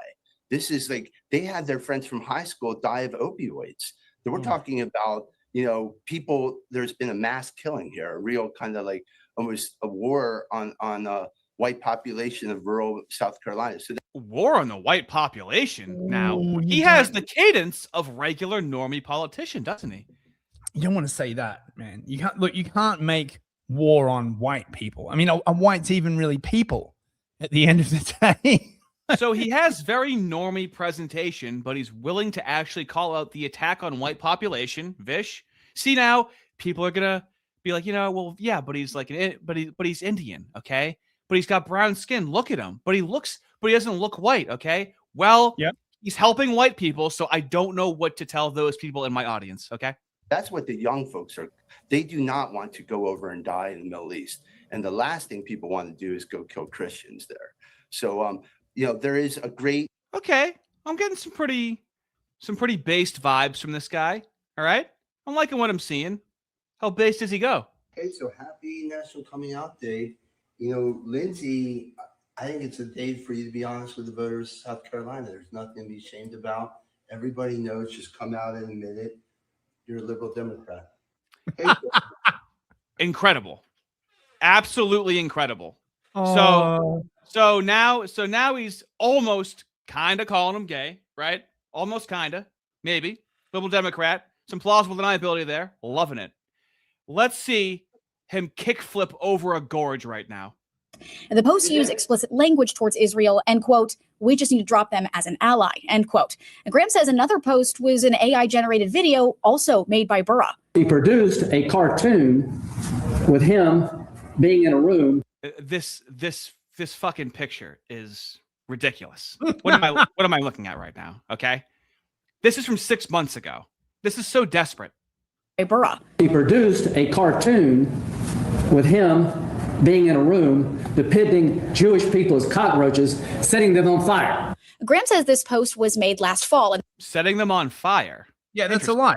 That's it. So Vish didn't make the cartoon, number one, right? Correct. We can say that definitively because we know the person who did make the cartoon, number one. Correct. And number two, as you have seen, he wasn't setting the roaches on fire. The whole idea was to fumigate the scheming room. Yes. But, can you believe they're not good at humor? That Burra was fired from his previous job because of it. He was rightly fired. 2 months later, Paul Dance hires him. And Thursday, Graham called on Paul Dance to terminate Burra. Okay, so now here's an actual test, okay? Any relationship, professional relationship, you only know what it's worth until it's tested, okay? So now we have, how do you come back from that? This guy's talking about exterminating the cockroaches, which means the moose, okay? Paul Dance couldn't possibly stand by him, or at least, he has to capitulate somewhat, I would imagine. Challenging Paul Dance today to fire him and condemn him. In response, Dance wrote in part, Israel picks Lindsey Graham's staff, but they do not pick mine. I'm not firing Vish Burra, and I am calling on the people of South Carolina to fire Lindsey Graham. Let's fucking go, fellas. Let's fucking go, fellas. Call for denunciation resisted. Yes. Do not bend the knee. Do not capitulate. He's going to hit it off with normies and also be like, dude, he'll talk about anything except your own state. It really, Vish is good at his job. he really wants to keep Vish around, man. That motherfucker works his ass off. Holy shit. I got to step away for a minute. Can you carry this? Smash it out, buddy. Okay. Graham also called out Republican candidate Mark Lynch because of the post by his political director, Evan Mulch. This is the cancer within the Republican Party. Can you believe he did little steppies on the Talmud? Can you believe that? That wonderful book. Hey, why don't we open it up and read it if you think that's so bad? Mulch's post depicted a shoe stomping on the Talmud, calling it, quote, a hate-filled book. towards Jesus Christ, and other posts discussing women's suffrage. Now, do you see how we don't have they just say what happened and then show the foot on it? So that's plausible deniability. They're not making any descriptive claims, really. For some reason, believes that women shouldn't be allowed to vote or shouldn't vote. They need to be focused on being worthy wives. Senator Graham called on Lynch to fire Mulch. Anybody. What do the Orthodox Moos believe? Lindsay Graham? Huh. We're not really comparing the beliefs. We never talk about the beliefs of the Moos, especially the Talmud. Huh. Usually they get away with some reformed Moodyism, some soft sell of the Talmud. Nothing. With a campaign staffer that says these things needs to be fired. This will destroy the Republican Party. And in response, Mark Lynch wrote, while Christians around the world are celebrating the death and resurrection of Jesus Christ, Lindsey Graham's campaign is imploding. So it is unsurprising that in his desperation, Lindsay has chosen Holy Week to throw more slop against. And then he invokes Holy Week to go, of course, this guy doesn't believe in anything. Absolute denial. Shut down again. Their resistance, their defense, they're very tanky, okay? They can take this wrath that other characters in the past just couldn't take. The wall. Yeah. Reporting in Greenville, Lauren Miller, 7 News. Let me tell. And now we have, some footage directly from Lindsey Graham. No narration from a news reporter. Now we're gonna get it straight from the TOS's mouth. Tell you what the Israel war is about: survival of the Jewish people. They're fighting for their survival. Now he's talking about trans. Oh no, no. I'm sorry. The trans people were saying that they're fighting for their. Okay, he's talking about the black pop. Oh no, BLM was also talking about. Oh, okay. Now I know what I want to know, right, is like, why does their survival involve going to war with like literally every single country, right? They're talking up. We are. The goys are for them. See, there's that 1 degree of separation. They're talking up Turkey now. They're saying, oh, we got to go to war with Turkey, like, as well. It's like, oh my God, it never stops. Who's going to be after like Turkey? They're going to start like looking at Greece and being like, oh, well, actually, the Greeks, there's a lot of Christians there. We better like glass that country too. It's amazing how multicultural and how small the noses are of the people that are going to be on the ground fighting, don't you think? Yeah, it's funny how that works, hey?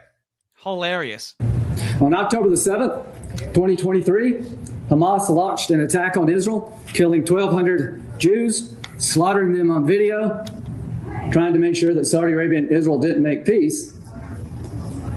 But Israel went on the offensive. They've broken the back of Hamas, and I stand with Israel. This kind of rhetoric has no place in the. Why is he moving like an animatronic Chuck E. Cheese character? Broken the back of Hamas, and I stand with Israel. Look at this robot. This kind of rhetoric has no place in the Republican Party. End transmission. Period. Unfortunately, there are people in this campaign like Bishop Burrow. Is that his name? He's the. This is like always an intentional thing that they do. They never know the person's name. This is like a classic moo tactic they love doing. Yeah. Like you're so beneath them, they can't even remember your name. Yeah. Communications director for the Paul Dance campaign. And there's a small element of the Republican Party that buys into the AOC Democratic chant regarding. Do you think the appeal of Vish is how resistant he is to being canceled? Because like a lot of other people, would probably like be careful and whatnot. And Vish is like, listen, let me tell you how this works. Okay, they're gonna do this big giant campaign against you. As long as you weather the storm, no one's gonna care. This is the direction that things are moving in. He's doing. There's got to be something like that. This is a common thing across the West, right? Because this has now happened so many times. Like someone will stand up, they'll say a thing, the moos will get pissed off, and then they'll fucking bow down and grovel and be like, oh no. And the people who do resist it, they gain popular support because everybody's fucking sick of it. It's now grown like so large. Like this is the thing. It was one thing back in the 80s when it was relatively small and relatively hidden, and everything was being fronted by WASPs. It's now like become so huge you can't even ignore it. Like there's not even a pretense of allowing representation, right? If you have these views, you don't deserve representation. Well, what if there's like millions of us who think this way? Tough shit. You don't get political representation. That's not how a democracy is supposed to fucking work. That's not how it's supposed to work. Everyone is supposed to get representation. All the classical liberals like, oh, everyone gets representation. Not, oh, you only get representation, right? Like if you, express your love for the nation of Israel. That's not how that shit works. Also, you guys should know that Vish is an ethnically Brahmin Hindu, okay? There's actual distinct ethnicities, okay? I need you to understand that I talked to him about like Indians and like Indian Americans. You think you don't like Indians in America, okay? You haven't talked to Vishbara about it like I have, okay? However you think you feel, he will be frustrated about that situation over you. What kind of Indian are you? He has a great Indian accent, too. Israel. Blatantly anti-Semitic. That the Jews get us in trouble. I'm here to tell you. That's anti-Semitic, is that the Moos get us in trouble. You really can't say anything about these people, can you? It's fucking incredible, dude. And the more true the statement is, the more haram it is. Like, oh, they get us into trouble. Really? Like, oh, for fuck's sake. We in South Carolina do not believe that. I do. We in South Carolina, again, you are not talking about, it's just what Paul Dan said, anything happening in South Carolina. This is what we believe in South Carolina. What this fucking Indian guy, dude, half the people in South Carolina is like, what do I care about what this fucking Jeet says? How much you want to bet? Because unless you hear him speak, you don't know anything about him, right? And it's a bunch of rural white people in South Carolina being like, why the fuck do I care what this shit says about fucking moose, dude? It's like extra foreign. Maybe if it was a white guy, they kind of might care, but they're like, I couldn't care less about this. Dude, he doesn't give a fuck about South Carolina. Have you got that clip I sent you of like where there was like that flood in South Carolina, and he like literally talks about it for 5 seconds and then starts like banging on about how we got to like help Israel. The people of South Carolina are just a vehicle that he uses to get into government so that he can help Israel. That's also not representative democracy, like in any way, shape, or form. Yeah, play this. This is insane. Good call. You can thank Donald Trump and Elon Musk for that. I've been going all over South Carolina like most people hadn't slept much. But look what's going on in Israel. Our friends in Israel are surrounded by people that want to kill them, destroy them, a second Holocaust in the making. And Biden says, be proportional. What is the proportional response?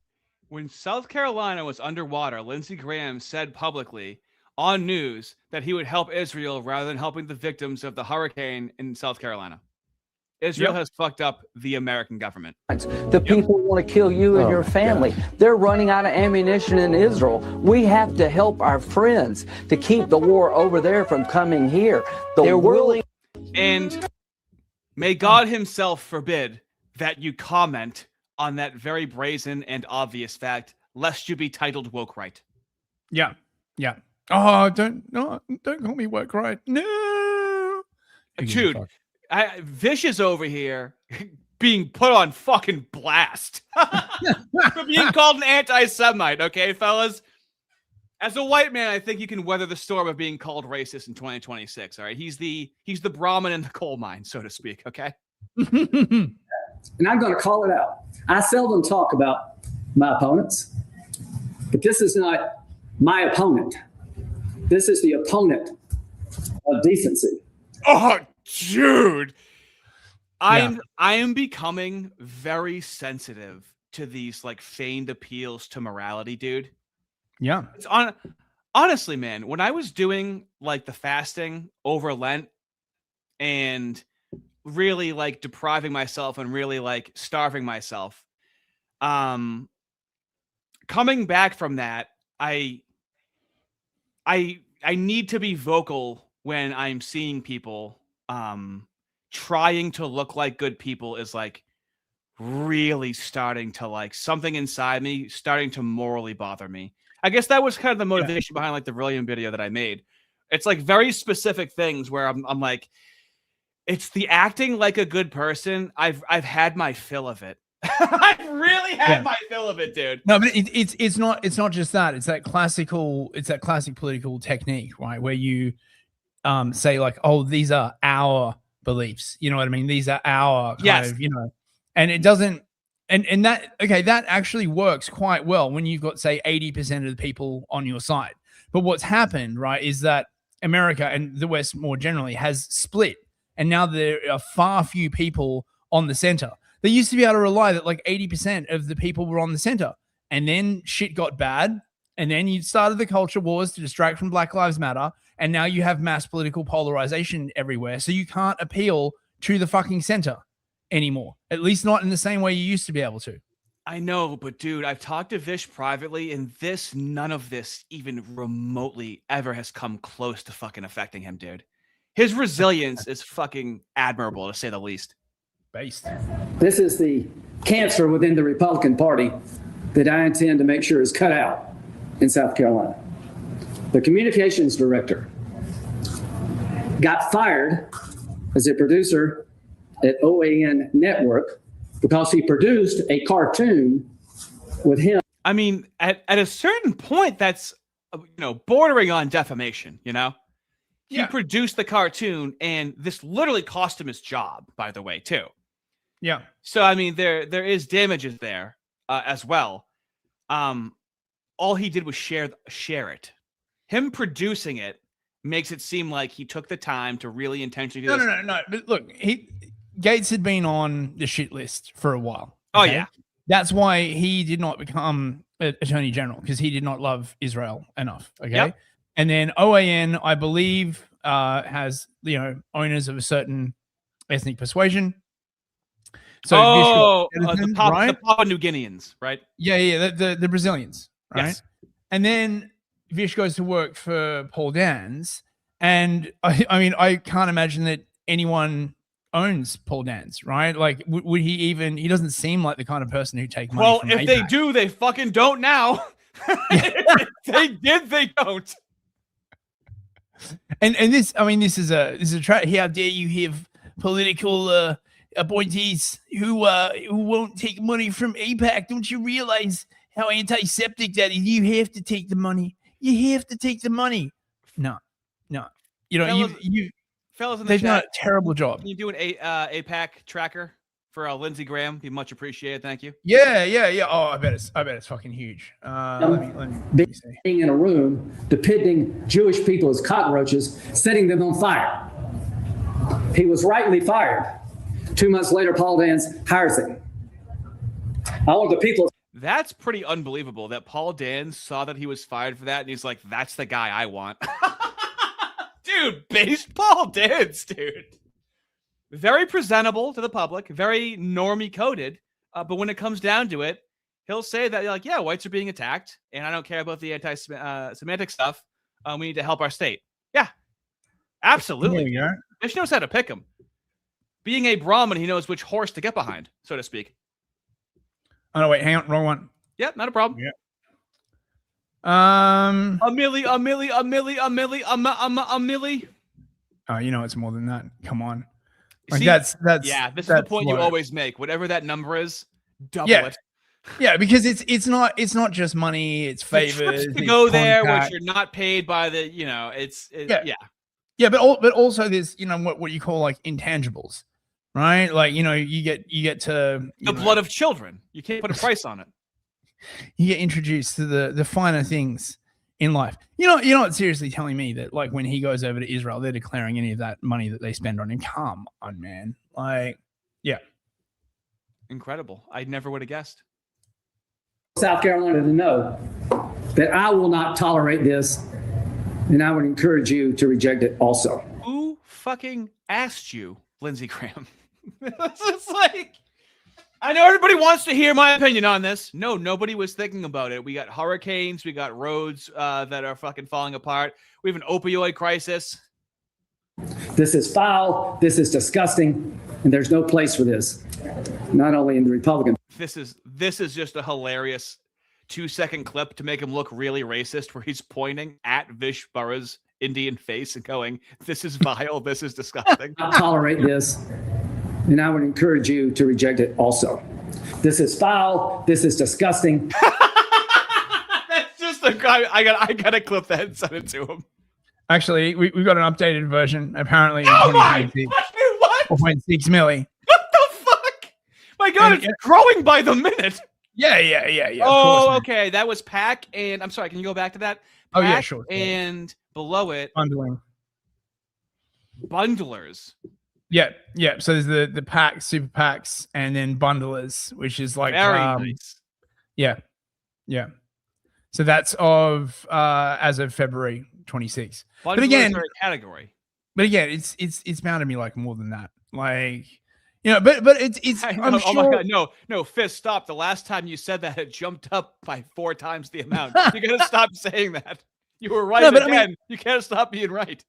But Lindsey Graham is a true believer, man. Like he's like a die-hard Christian Zionist, right? Like he is the goy beam personified, mate, right? Like, you know, Right. you could extract like concentrated goy beam from his like bone marrow, right? It'd be the most like powerful goy substance on the face of the earth. You could like convert like 1 million boomers with it, you know? It really is like a litmus test that you really ignore the extent to which these people die on the sword of Israel? Can you really ignore that? Well, while everything was going okay, you sort of could. Okay, right? yep. The problem is that when stuff gets tough, governments have to prioritize stuff. When everything is good, you can say, oh, you know, we do this and we do that. It's when shit gets tough that you have to make these either or choices. You have to like prioritize one thing over another. And that's when it becomes very, very clear where the priorities lie. And that's why a lot of people are really, really pissed off, because it's become very, very clear that Israel and the Moos are far higher up the priority chain than the actual people that they are supposed to be representing. As they're saying they're repairing the world, as they're saying they're the chosen people, as they're saying that we need them in order to exist.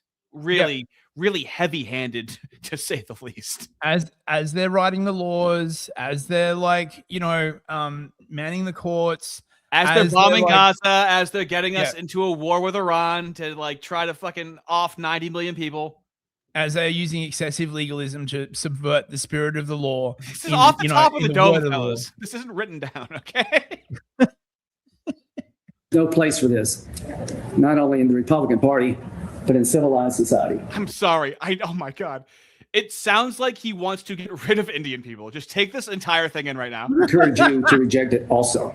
This is foul, this is disgusting, and there's no place for this, not only in the Republican Party, but in civilized society. Depicting the Jewish people in a cartoon as cockroaches generated by him. Yeah, it's the repeating himself. That's how you know someone's gas tank is on empty. Yeah. He was fired only to turn around and be hired by Paul Vance. Yep. And I'm challenging Paul Vance today to fire him and condemn it. This is disgusting. This does not represent South Carolina. Does not represent. You know who could really sell this? A Zorhan Mamdani, a younger, more vivacious guy, right? Lindsey Graham is not the guy for this task right now. It's no one's buying what he's selling. He doesn't sound like he's disgusted. He doesn't sound like he believes what he's saying. I mean, you would need more indignation to really sell it. It must be crazy to be someone like Lindsey Graham, right? Like the whole ground has like shifted under your feet, right? 10 years ago, 15 years ago, this shit would have worked like a charm, right? Oh, yeah. Everyone would have rolled over and been like, you know, whatever you say, we'll fire the guy. Like, no, right? It's Gaza that's done it, like fundamentally, right? Yeah. By doing the genocide in Gaza, the holy cloak that they were wearing since World War II, right, undeservedly, in my opinion, has just been completely obliterated. They now can no longer claim to be like the most moral people in the universe, the most moral people, never did anything wrong. And again, as we've pointed out, this is where the blacks got it from. Yeah. Right? Like, No oh, you know, question. we never did nothing, right? Like, you know, it's all the fault of Whitey, all this kind of like crap. Everyone is fucking sick to death of it. Very, very much post like the BLM riots. That's what really started off. And then I think transing the kids, really, really tough to be on board with that. And then this is the important part. Well, yeah, plus Move the critical. purges, the persecutions, the riots, the murders, the rapes, the everything. And at the same time, all this shit is going on, telling people, oh, if you even like talk about this, you're a bad person. Like, God, fuck. Yeah. How long did they must Done with they it. must have just thought they could get away with this shit forever. The I guess. Republican Party. This does not represent Trump's party. Questions? Well, what question could you have? You're just telling us that this guy's anti-Semitic and you want him fired. What the fucking? What the fuck? What are the questions? Yeah. What's the goal here? The goal is to explain to the people of South Carolina that two Oh campaigns. my God, the first question was, "What's your goal here?" Everyone got together and they're like, "You're printing out." Yeah. Like, this is crazy how this shit has changed. Again, 10 years ago, everyone would just be like, oh, well, you know, they wouldn't even ask this. They wouldn't even imply that, because the implication in this question, of course, is you just want to remove the communications director of your political opponent. That's what this is about. Mm-hmm. This wouldn't have happened 10 years ago. I know, but he's really overplaying. He's really the bluff. You know, he has nothing. He has, you know, a 2 and 7 in his hand, and he's really bluffing super hard, and no one's buying it.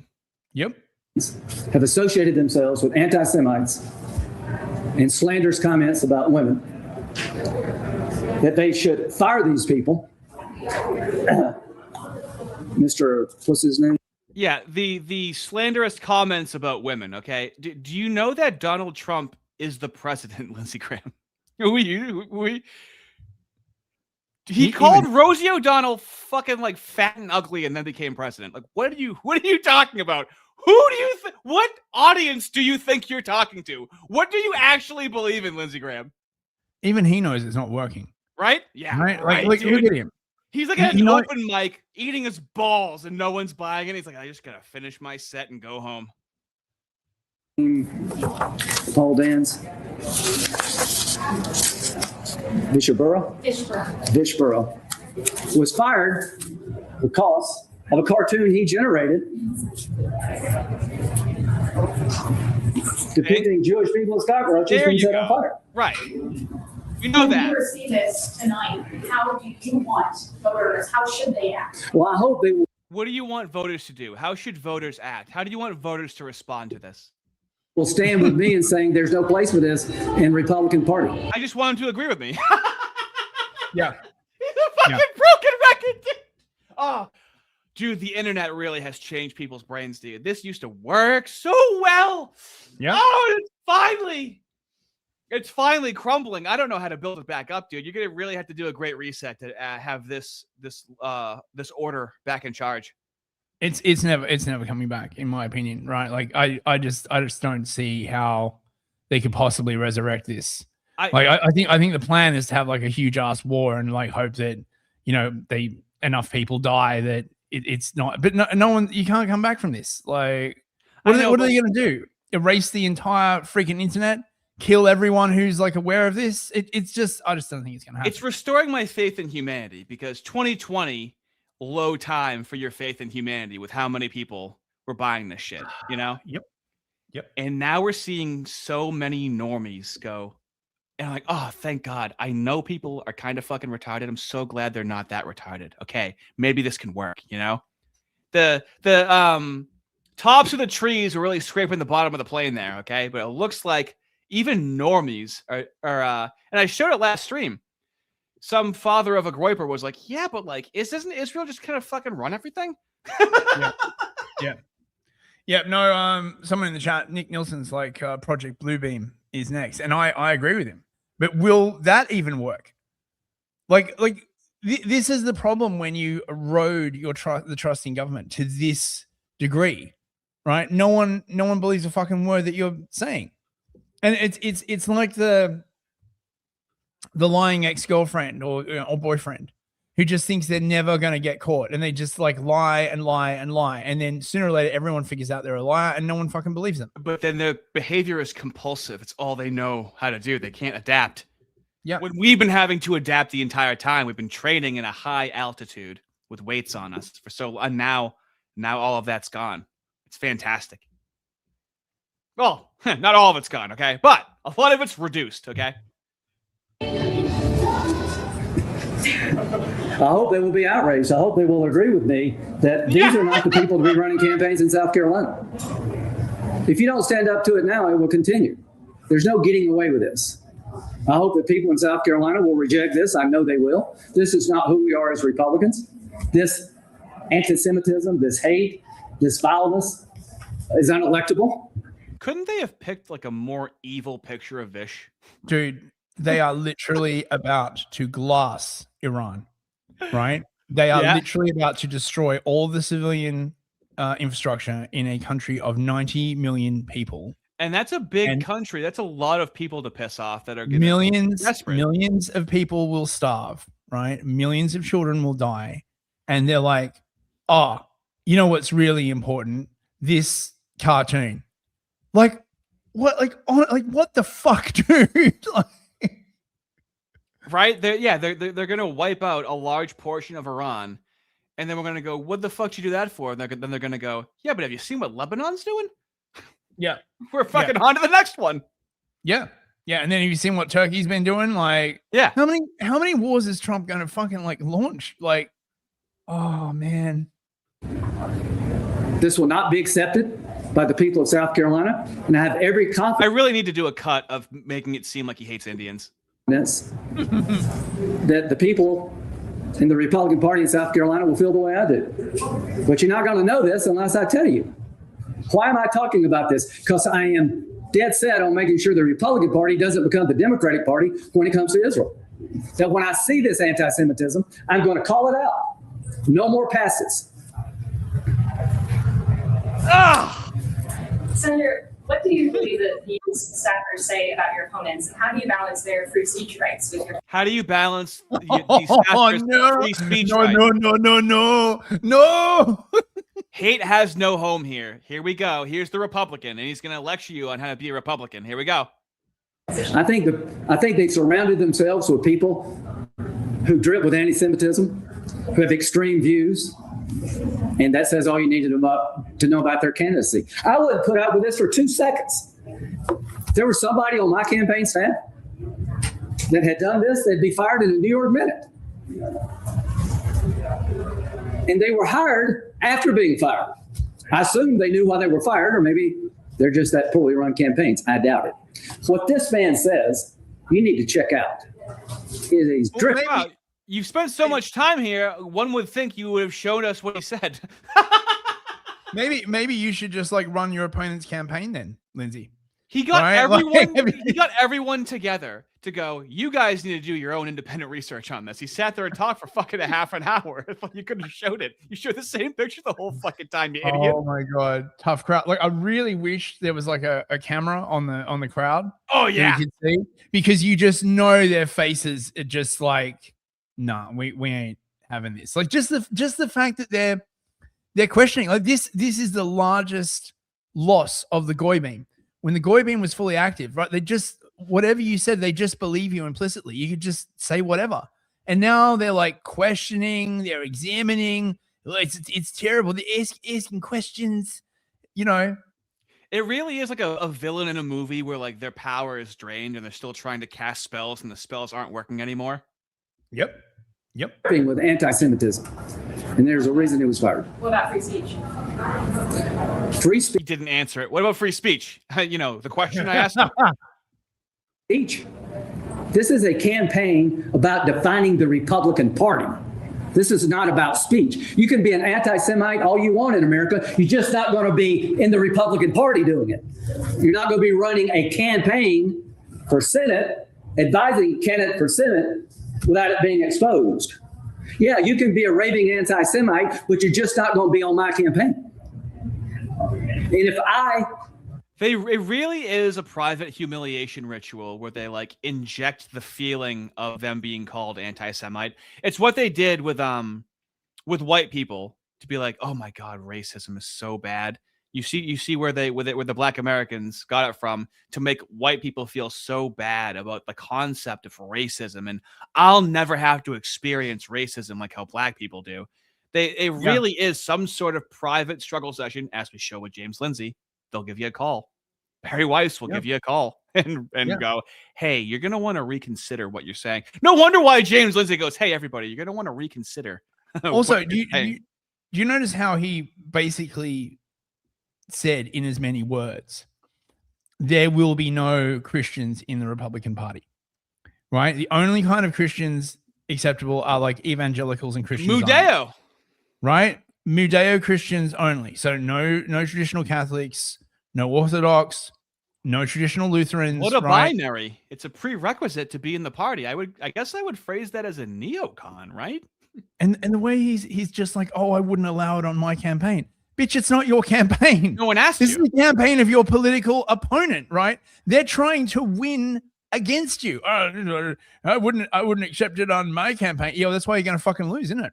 I hope he loses. Like, if there's anyone, if there's anyone listening in South Carolina, I hope you get rid of this bloated fucking fucksack. This is such a good point. Andrew Wilson deals with this all the time when he's debating a leftist, where the leftist goes, well, I would never do it. And Andrew Wilson goes, well, I didn't fucking ask you that. If you would do it. Wow. Yeah. Wow. It really is a fucking deep hook.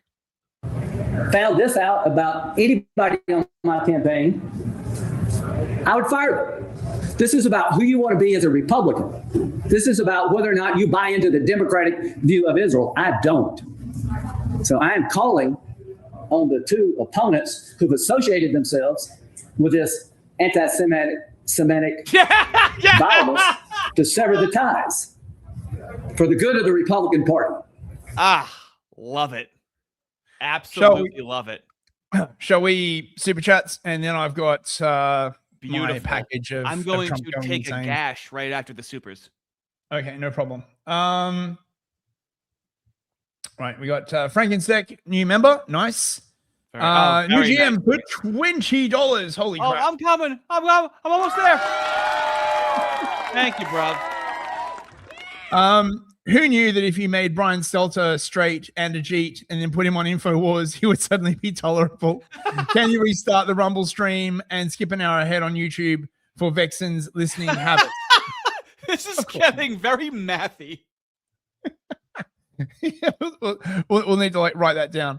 Deadpool Kid for $5. Hey man, the fact they're freaking out over a cartoon says a lot. Yeah, it does. It's just that people are laughing at them now. They can't fucking take it. Like they do not want to be mocked. Deadpool Kid again for $5. Code Brown. I repeat, Code Brown. We have a brown white supremacist. I repeat, we have a brown Nazi. Flavius Acanacius for $10. Lady baby. When you learn what the Talmud says about Christ. Yeah. You do a little stompy. You do a little stompy on the book. Yep. It's customary. Nudes and Co. for $10. Thank you very much. Hello there. Great stream, guys. I hear the ancient karmas and chakras have finally aligned today, just in time for this stream. Please do not delay, skip, or heaven forbid, restart the screen for any reason. And please do not redeem. Thank you very much. Watch that. You guys were a fine combo on that one. That was nice. New GM for $5. Thank you, mate. Thank you. Is it just me, or does Lindsey Graham look less aged since we started our new schooling policy in Nuketown, Old Nevada? He is. That's why I put an old. I went into Google Gemini and did like make this man old and decrepit. I'm like, his skin is way too smooth. He should look older. How old is Lindsey Graham? He's probably got a nice organ transplant from a Palestinian child. Now I'm sad. Last remembrance for $10. Thank you very much, mate. I'm looking up how old he is. Hold on. Oh, thank you, Bob. Bundlers like bundles of sticks.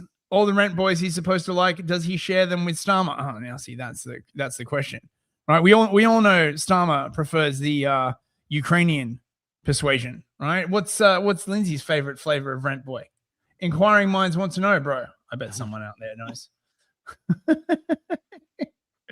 To the Chickens member for 1 month, as Monsieur Z said, you a Republican or Democrat? Patrick Meme, I'm Catholic.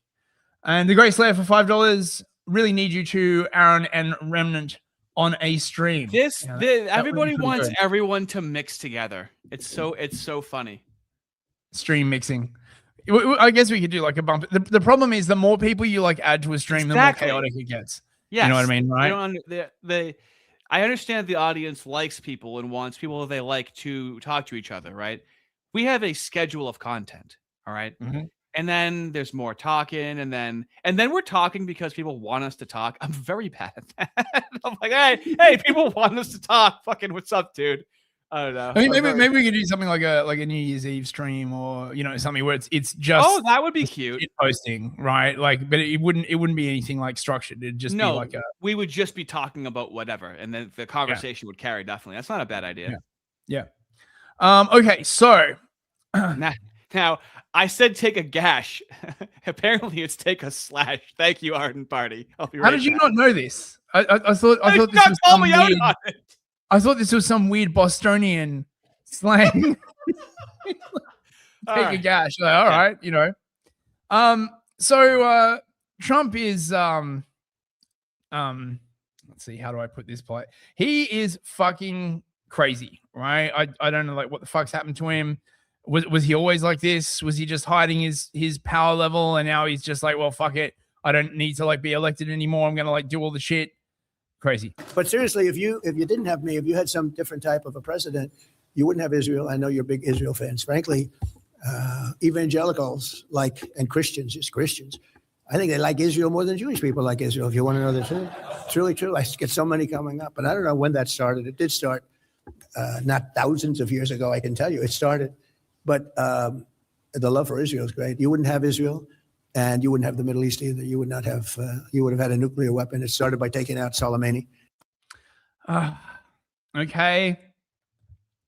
Trump did a sort of weird. I don't know. It was like a prayer breakfast or like some sort of thing, basically talking to his donors. This either got posted or got leaked. It's a bit unsure. The general vibe is that the employer weren't supposed to see this.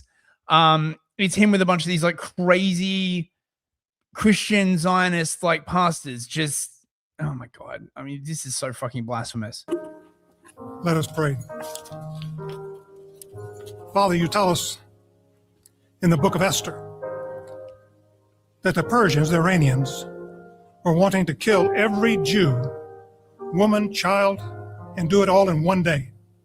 But you raised up Esther to save the Jewish people. Father, we thank you. Today, the Iranians, the wicked regime of this government, wants to kill every Jew and destroy them with atomic fire. But you have raised up President Trump. You've raised him up for such a time as this. And Father, we pray that you'll give him victory. Father, we pray for our military that you'd watch over, protect them. Father, we pray for the people of Iran who want freedom to be set free from these Islamic lunatics. Father, we thank you for your son, Jesus Christ, who came to this earth to take our sins, that he died and shed his blood on a cross for our sins, that he was buried. He took our sins to the grave, but you raised him to life. And Father, we thank you and we praise you and we give you the glory. Father, protect President Trump. We pray this in Jesus' name. Amen. Okay, totally normal kind of like shit. Here's Paul the White literally comparing Trump to Jesus. Jesus taught us so many lessons through his death, burial, and resurrection. He showed us great leadership, great transformation requires great sacrifice. And Mr. President, no one has paid the price like you have paid the price. It almost cost you your life. You were betrayed and arrested and falsely accused. It's a familiar pattern that our Lord and Savior showed us. But it didn't end there for him, and it didn't end there for you. God always had a plan.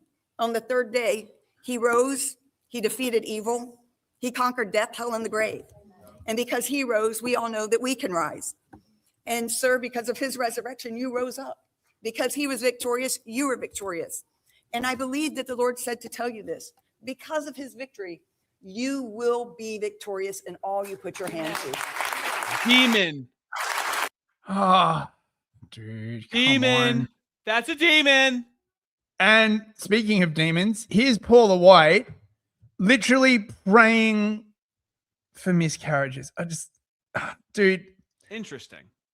I That's a look new at one. shit like this and I really understand why atheists have like anti-Christian attitudes, man. Like, but this is not fucking Christianity. Like, there is no. I thought they were. way.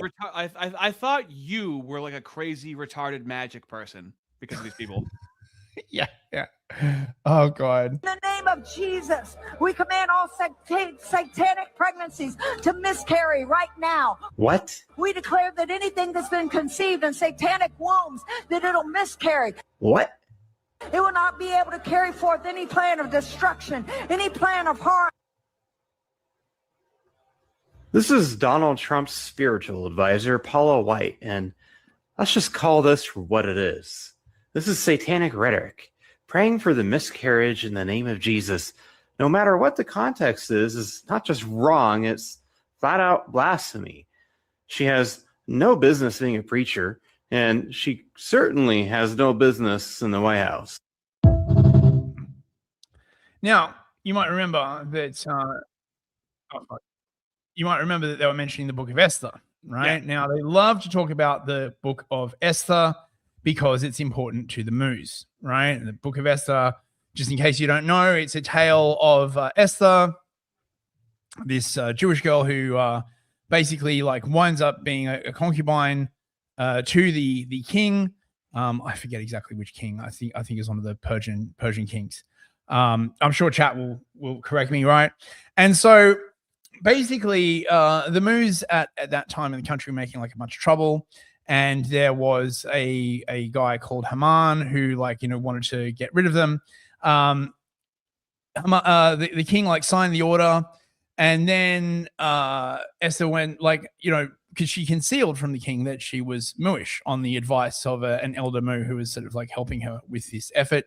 And then she said to the king, but I'm Mooish, and I suck your dick so good, baby. And how you gonna be without me? And so then That's Esther. how they sound. So then Esther's basically managed to get Haman fired through a false sexual assault allegation, basically, right? So Haman's begging Esther, please save my life. The king comes in. Esther's like, oh my God, he was trying to mac on me, king baby. You got to get rid of him. And then That's an incredible impression. It just sounds Thank you just very much. And the king reversed the order. And instead of the Moos getting killed, because the order could not be rescinded, it could only be redirected. It was instead 200,000 Persians that died, and that's the book of Esther. Really, central sort of thing to the Bible and the message of Christianity, as I'm sure you can fucking imagine. Yesterday at the White House, they all show up, middle of Christian Holy Week, 4 days before Easter, and not just the fringe Christian Zionist, John Hagee or these strange people, but the big guys.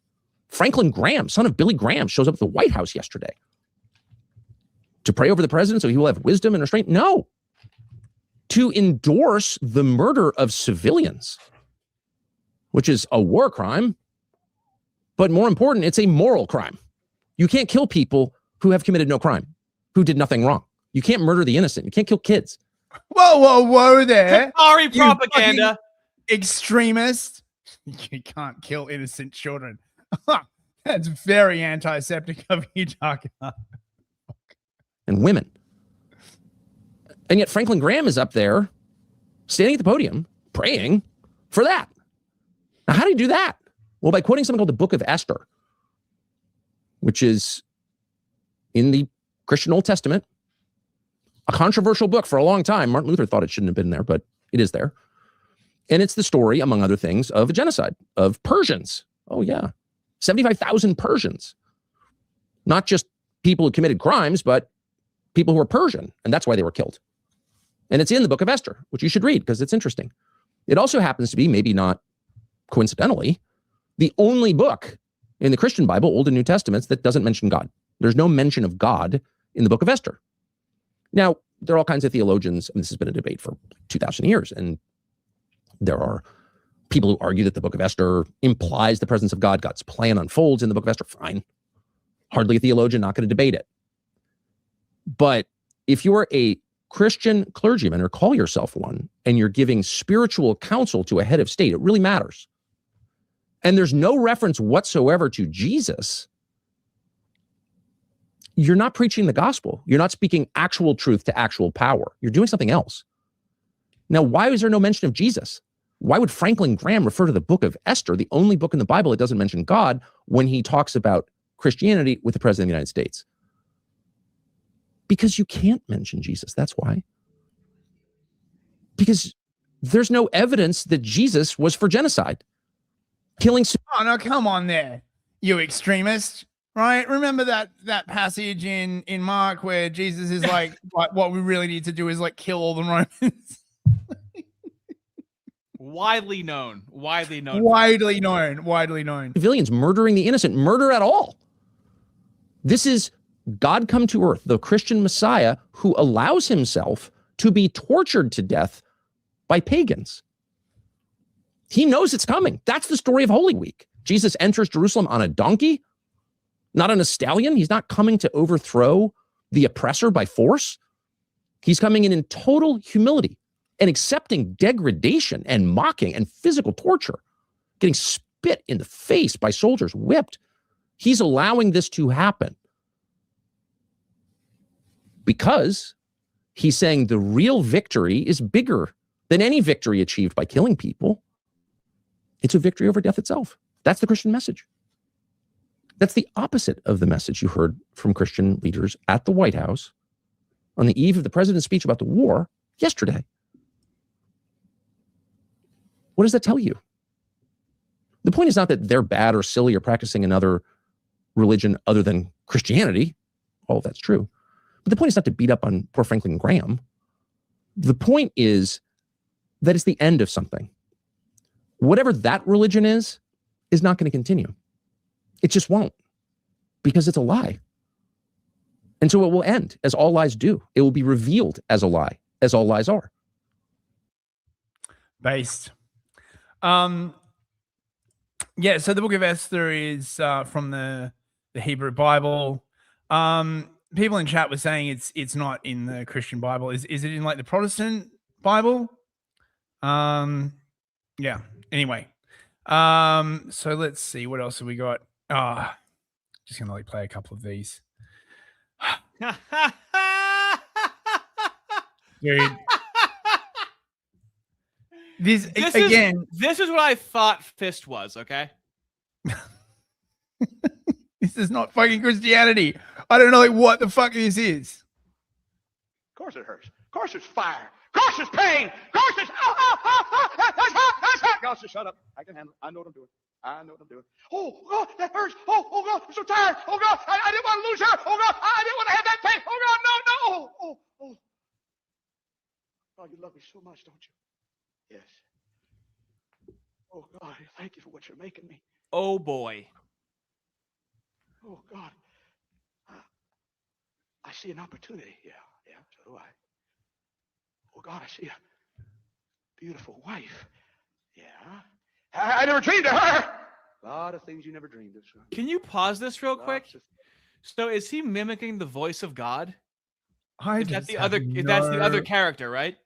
I guess like this is just like this is just straight up demonic, mate. Like, my God. He's like doing like a scene where he's talking to God and he's being the voice of God. You ever encouraged to like do the impression of the voice of God? No. Really? Why not? Yeah, amazingly. Nick Nielsen is saying that this awful preacher was arrested as a PDF file. Oh, Yeah, what is his name? We should give credit where credit is due. Things you never dreamed of. Oh, you think I can marry her? She's very, very polished. You better get more polished then. Hey, God! The little children, I hold my arms. Oh, this feels like the whole world. Oh, I'm so honored to be their daddy. Yeah. Now, you remember who owns them. Make sure they serve me. That's why I gave them to you, son. Oh, God. I see a pulpit. I see a pulpit. God says, I've been working on you, son. You think I stand here before you tonight sorry that I yielded to God? Pause it real quick. You think I stand here tonight? So, fucking hell, man. So I think I understand the importance of like a stoic nature of being at church, right? Yeah. Yeah. Because you're inserting your like human subjectivity here and this like stylishness and whatnot. It should be just the words as they are, so to speak, right? It has to be a solemn undertaking. Right. Right. Like that's the important thing. Right. And the old school liturgy, like whether you're Orthodox, Catholic or Lutheran, whatever, right? It is a solemn affair. Right. You don't stand up and like dance or speak in tongues or like any of that kind of like shit. It's solemn. It's a solemn mystery. No, right? aren't prayers usually happy and dancey? You know all those dancey prayers? No, it's an act of praying, essentially, right? For an hour. Subscribe to that. Oh yeah, and then there's this you bloody sent me. Like this is fellas, we finally have a sponsor. Okay. Sponsor we finally have a sponsor. Praise, energy with a higher purpose. We've been developing this company for over a year so that people know that the energy drinks and the hydration that are being put out are coming from a gospel-centered, faith-driven business where, the heart behind the company, the people behind the company love Jesus and want to see everyone know him as well. There's so many brands out there online that push different agendas and doctrines. And why support those businesses when you can support people who actually want to see the gospel go forth? Our energy drink has 100 milligrams of caffeine that comes from green tea extract. And we use monk fruit, organic cane sugar, and stevia to sweeten the drink to offer the cleanest sweetener possible. Furthermore, every energy drink, electrolyte package, and all of our products are prayed over before it hits our website or even offered in stores. We even have a QR code feature where you can scan our drink and put in a prayer request, and within 24 hours, a physical person from our team will have prayed for your prayer. If you want to know when we go live and offer our products for availability, go to drinkpraise.com. Sign up today so you can be the first to know when we launch. Go to drinkpraise.com. Sign up today so you know when we launch energy with a... dude. I hate it. You can taste the prayer in it. I was like, oh yeah, this is Jesus stuff. Here's Joel Webben, just as a bit of a palate cleanser.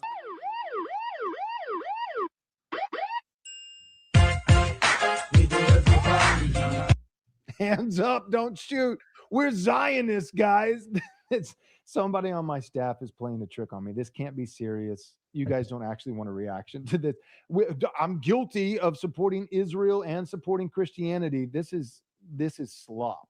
You might even say this is goy slop. But on a serious note, I'll take the Christianity, hold the Judeo. What fellowship does light have with darkness? What fellowship does good have with evil? There is no synthesis between these opposing worldviews. Israel is ultimately beholden to the world religion of Judaism, which has as its basic foundation a rejection of the Lord Jesus Christ. He's not letting it go.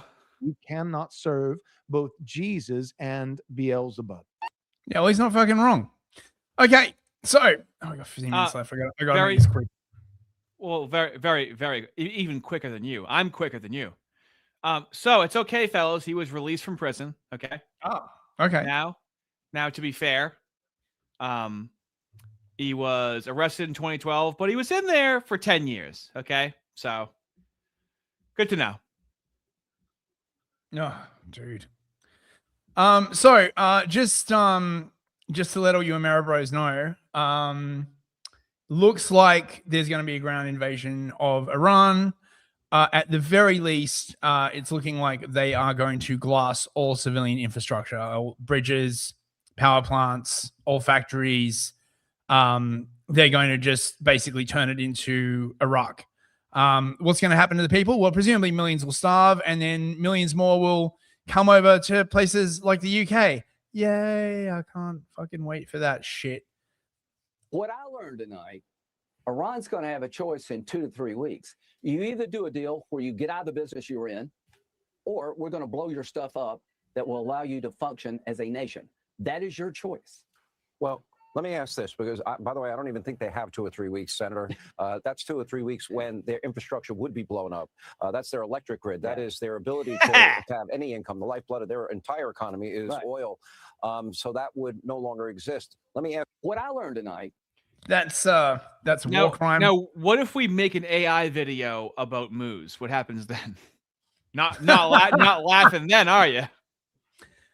Just like that's a war crime, right? Like, sorry, right? You are deliberately destroying the civilian infrastructure so that millions of civilians will starve to death. That is a fucking war crime. Here's Trump, though.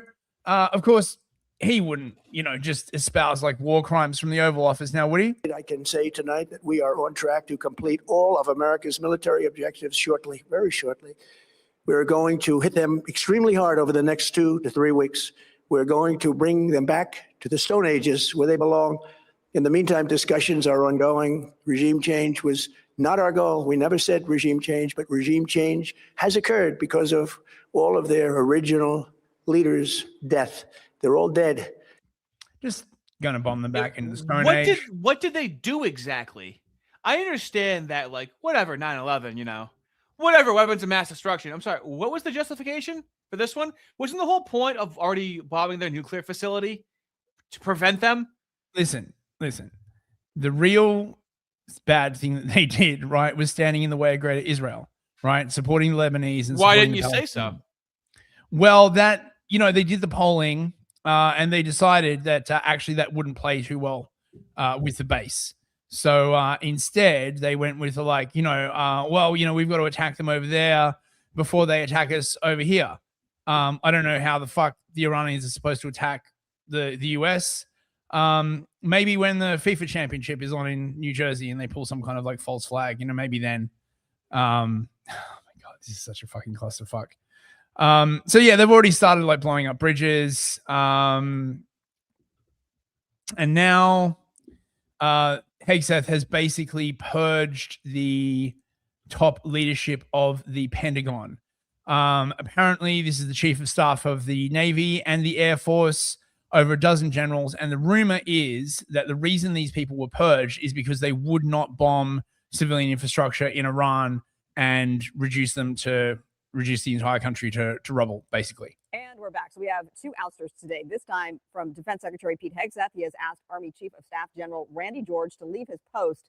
George is the Army's most senior general. A defense official says Hegseth asked General George to retire immediately. Now, the ouster comes as the U.S., of course, is battling Iran. Joining me now is Hal Kempfert, a familiar face around here, and on Live Now, a national security analyst, also a retired U.S. Marine. Thank you, and thank you for your service. Let's just get your reaction to this. Is this really a big deal? Well, Marla, it's a deal. I mean, normally when you become a service chief or a chairman of the Joint Chiefs or the vice chair, normally those are 4-year terms. That is not set in stone. That can change, and certainly we've seen a lot of changes, with Pete Hegseth as Secretary of War or Secretary of Defense. He's removed about a dozen flag and general officers. Of course, you may recall he removed C.Q. Brown, Air Force General, who was the chairman of the Joint Chiefs when he came in. He also, Lisa Franchetti, who was the CNO Admiral, head of the Navy, Chief of Naval Operations. And then, of course, General Cruz, Lieutenant General Cruz, head of DIA, and others have been removed as well. So they're not afraid of removing flag and general officers, but this is still a big deal. And we're right. Now, allegedly, they have now also canceled all religious exemptions for deployment. For the first time in U.S. history, the chief chaplain of the military has been removed, along with a dozen admirals and generals. This is a purge of senior leadership, but what did Pete Hegseth want? He wanted the chaplain to deny every single conscientious objector and religious exemption form, and he wouldn't do this. People will say, oh, he's DEI. We're purging the woke mind virus from the military. No, they're going to purge the American leadership that are going to resist their illogical and illegal war in the Middle East. And what has it done? It's alienated our allies. We're alienating NATO, threatening to leave NATO, especially as Italy, Poland, and France oppose the United States war effort. Italy won't allow Americans to use their bases. Neither will the Czech Republic. Poland will not allow America to steal their high-altitude missile interceptors that we sold to them and never delivered to them. France is opposing the United States and Bahrain in their petition to the United Nations, siding with Russia and China. And what did we see this last month? They raised the enlistment age to 42. They're trying to bring back every single person that was pushed out of the military during the pandemic. Additionally, they're removing the necessity for waivers for many crimes, including drug possession and drug use. Trump raised military spending to $1.5 trillion for next year, and according to propaganda, he wants to turn the economy into a wartime economy. What does that imply? Is this propaganda to raise support for the midterms, or is this saying that they expect a larger conflict? Trump knows that this war is heavily unpopular publicly, and we see more and more religious exemptions and conscientious objector forms being filled out. And if they can't be approved, then people can either be put in an equivalent of jail or dishonorably discharged if they refuse to go fight and die in a war for Israel. Yep. That's basically where we're at. The Catholics don't want to go fight. This is the head of the U.S. military archdiocese. So this is the head of the U.S. military Catholics, basically saying this is not a just war. The war with Iran justified? I would think just under the just war theory, it is not, because while there was a threat with nuclear arms, it's compensating for a threat before the threat is actually realized. And I think there I would line myself up with Pope Leo, who has been urging for negotiation. I realize also that you could say, well, with whom are you going to negotiate? And that. So, yeah. In terms of the knock-on effects of the war, Europe has now finally started telling its people that shit's going to be bad. If you are a regular listener, you will know that, like, at least a couple of weeks ago, I started telling people, like, shit's going to be bad. If you got to make any, like, large purchases, make them now. Make sure you've got, like, pharmaceuticals and meds that you, like, need. The best time to do that was a couple of weeks ago. But, again, the supply shocks haven't fully hit. Don't worry, bros. Starmer is on the case. The conflict in the Middle East has now entered a second month. And while we're working at pace for de-escalation and peace, it is now clear that the impact of this war will affect the future of our country. So today, I want to reassure the British people that no matter how fierce this storm, we are well placed to weather it, and that we have a long-term plan to emerge from it a stronger and more secure nation. First, let me say once again, this is not our war. We will not be drawn into the conflict. That is not in our national interest. And the most effective way we can support the cost of living in Britain is to push for de-escalation in the Middle East. And that's not going to fucking happen, right? That is absolutely not going to happen. You're such a stick in the mud. Yeah. Not even the press is, like, buying it. Paul. Morning, Prime Minister. Look, most of the measures you're talking about were already in place before this war kicked off. So far, you seem reluctant to talk about specifics for help because of this war. And the criticism is that you've been dithering. So have you been dithering, or yes or no, do you have in mind a fixed set of plans for the hardest hit by the cost of living crisis caused by this war? And if so, when can we expect to hear them? What are the key indicators that will make you say, this is what we've got planned for you? Yeah, let me just answer that. Firstly, a lot of the measures on the cost of living were measures that were taken at the budget last year. So we were ahead of this. Most people will be watching on their screens, worried about the damage they're seeing, the explosions they're seeing, the conflict, but they will also have this deep feeling inside, this could affect me. And what they mean by that is it could have an effect on. In other words, he's not going to answer the fucking question. Don't worry, bros. Government's on the case. Michael O'Leary has done an interview with Wealth, boss of Ryanair, of course, and said that if the Hormuz Strait stays closed beyond April, there could be disruption to supply of jet fuel from mid-May and the risk of substantially higher prices. Are you worried about that? Well, the key word in there is if. And this is what we have to contend with as a government. We need to reassure people that right now there is no constraints, and that's what the industry is telling us. Into the long term, I can reassure you that the Energy Secretary, Ed Miliband, the Prime Minister, via the COBRA meetings and all the other meetings and assessments that he's making, are making assessments. We are working as a partner with the key industries, including aviation, and where we can act with them, we will. But you agree with his assessment there? Well, of course, if the Straits of Hormuz are closed into the long term, there may well be supply constraints. We are already looking at those scenarios, a whole range of different scenarios. They're already cancelling flights, by the way.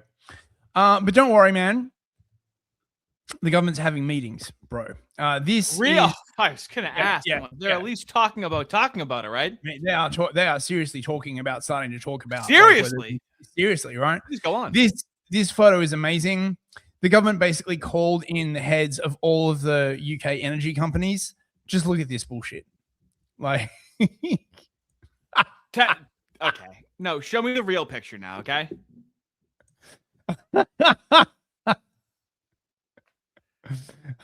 Now that just screams confidence to me, right?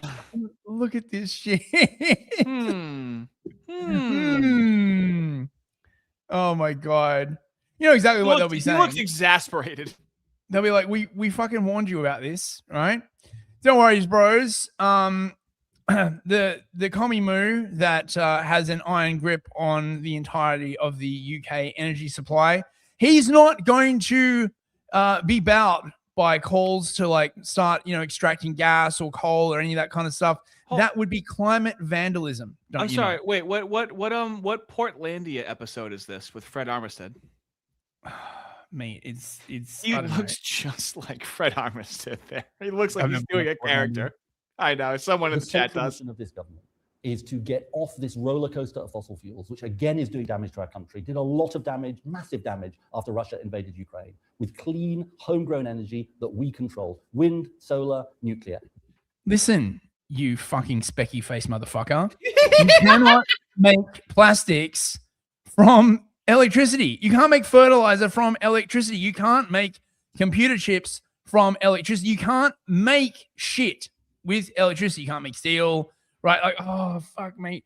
The way this specky git is like basically selling it is like the only reason we need hydrocarbons is to stick in cars. That's literally been the messaging for the last 10 years. Oh, we don't need hydrocarbons for anything else. How the fuck are you going to make pharmaceuticals? Right? Like, oh, fuck me. This is so bad. That is why we put an end to this cycle of the British people, British businesses paying the price. And in the meantime, we will fight people's corner through this crisis. We will. Fucking Britain has like the most expensive electricity in the world, second most expensive electricity in the world. Right? And the way they deal with this, which basically says everything that you need to know about the UK government, is that they will like pay people like subsidies to keep the electricity down. That's literally their entire like thing. They like jack the price up through the roof, and then they use taxpayer money to like pay off people's electricity bills. They just never deal with the actual problem. Stand by people's side. We won't leave people alone. I hate this guy so much. I think you that question. Listen to the way he says this. I think you, if I may say so, in that question, are being far too defeatist about Britain. We passed the Climate Change Act 2008, started by my brother, completed by me. We're the first to do it. Countries around the world emulated us. We've got this mission, clean power by 2030. If we achieve that, and I'm absolutely determined we do, other countries will say, look what Britain's been able to do. We can do that too. So let's not have a diminished view of Britain. We really matter in this. So many countries come to me and say, you've got a really important responsibility. So not... I imagine Tommy Wiseau sounded just like this before he made The Room. Like, this is like the sound of like a writer, actor, director talking about how great their movie's going to be. And everyone around him is like, I guess so. But notice the complete focus on internationalism, right? Yes. It doesn't matter what happens to the people actually in Britain, right? What matters is all like the kudos and like dick sucking he gets from like traveling around the world, right? And the reason why all these countries like come to him, by the way, is because they get fucking money. They give money to other countries, my fucking money to these other countries to help them with their green bullshit, which they then like don't spend on it. Oh, fuck. I hate this so much. Oh, my fucking God. Don't worry, bros. They are having more meetings. Oh my God. This takes like fiddling while Rome burns to like a whole Yeah. other fucking like level, man. Barbarians at the gate.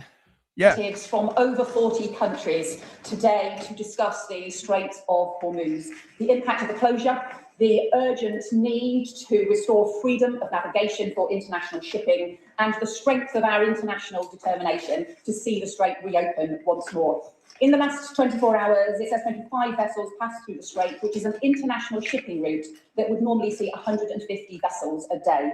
There have been over 25 attacks on vessels in the strait, and there are some 20... Translation: they're not going to do shit. Like they don't have any fucking proposals. They don't have any proposals. Australia's like in a similar boat. They're actually like way more exposed to like jet fuel because they shut down all their oil refineries. Why? Because of like the green stuff, right? They are literally about to be taken over by the communists, by the way. But don't worry, the Prime Minister has assured everyone it's not going to be like COVID, which means it is absolutely going to be like COVID, except worse. Now, I understand that when people hear the economic impacts of this moment compared to the pandemic, they flash back to the half restrictions of those times. That's why I'm taking every opportunity in the Parliament, at press conferences, on social media, in last night's address, and here at the National Press Club, to make it clear to all Australians that while there are significant challenges ahead and common sense changes required, this will not be like COVID. Partly because the nature of this global crisis is very different, but also because we've learned from that time and we are deliberately taking a different approach. Oh, yeah? What is that different approach?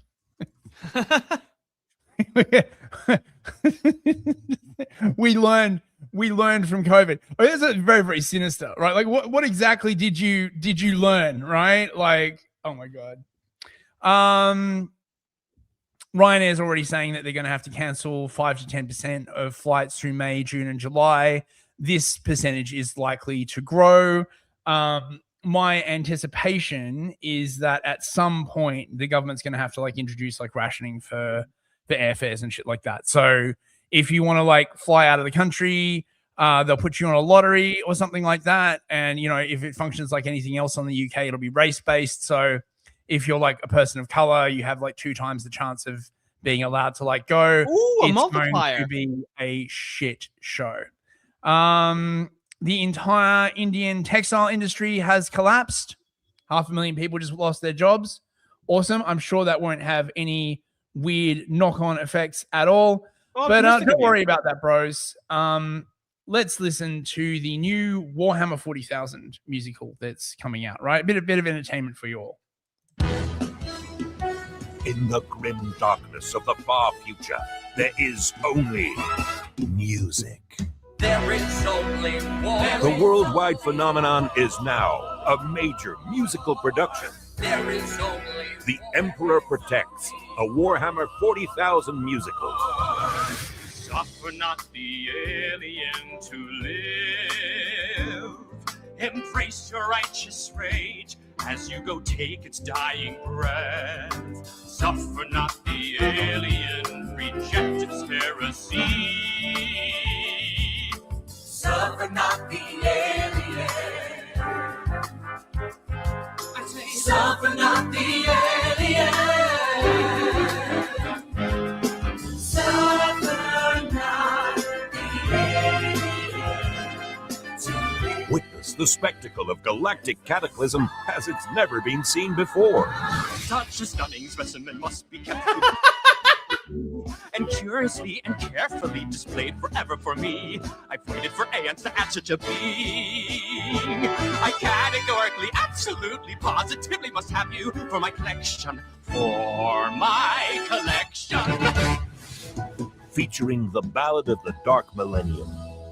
There is only the Emperor,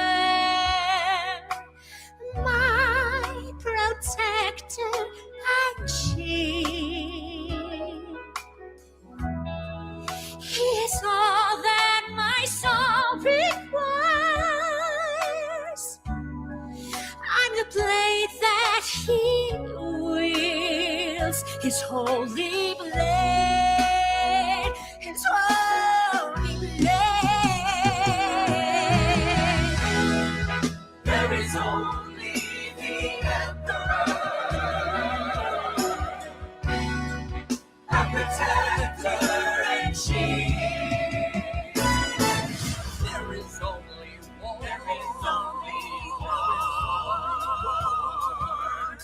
peace among the stars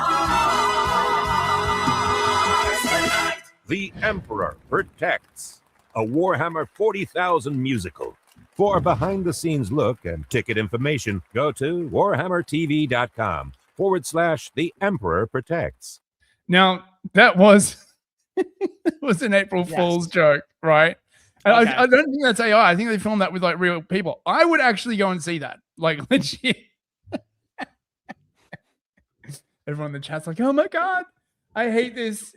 Well, yeah, happy April Fools, everyone. That's all I got, mate. And like, unless Well, we want more. I got one more thing for you that I'm gonna have you read right now. Okay. From James Lindsay, From Dr. anti-communist. Lindsay.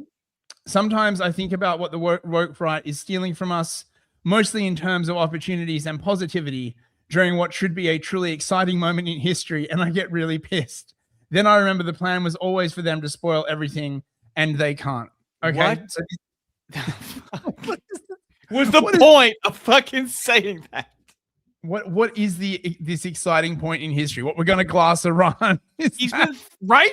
He's been doesn't say what it is. He has been thinking about this imaginary group of people for like 2 straight years now. Isn't that fascinating? I mean, It's don't all he understand. thinks about. Like, It's this thing he can't describe. What it gets me is like he totally launched the war, and now he's like, oh, they're fighting back. Oh my God, it's not. You attacked us first, motherfucker, right? Like you started it, and now it's going badly, and they're like, it's so mooish, so mooish. Yeah, I just sometimes I hope you can be my translator. To be like, what is he trying? What is the Lindsay trying to say here? He's probably talking about Greater Israel. Would be my guess, because he probably thinks that Greater Israel would be the greatest thing since sliced bread, right? The most moral, most ethical. Oh, that actually country does in make the world, right? And like once they control like the entirety of the Middle East and can basically be like middleman on like the entire world energy market and everything that like goes through, everything will be great, because he's got such a rosy view of the moves. He doesn't realize that it's just going to be endless war. It's just going to be forever war. First, if they do Iran, then they'll do Turkey, then they'll do Russia, then they'll do China. Like it'll never fucking stop, right? Because people who are that paranoid can never feel truly safe. And if their basic sort of like premise is that we can only feel truly safe when there's no one left on the planet who can possibly threaten us, that means you've got to go to war with everybody. So yeah. Well, put another anteater rectum in the cauldron. Looks like Fist was right again. That actually made sense, because in order for him to have this like gusto, right, and this energy for what he's talking about, it would have to be something very grandiose like that. Wow, absolutely incredible, and more importantly, terrifying. Oh yes, absolutely terrifying. Final super chats of the night. New Jam for $5. Thank you, mate. Always notice how they emphasize the grave, not the triumph or the resurrection or the ascension, but the grave. Yeah, it really annoys me that when they do that, right? Like I mean, I know it's like a long story. There are different like ways you can like emphasize it, but yeah, they never emphasize the triumph, the resurrection. Let's see. Blue Lick for 5 Canadian loonies. Thank you. De-escalation would only work if Israel didn't murder the Iranian peace talk negotiator.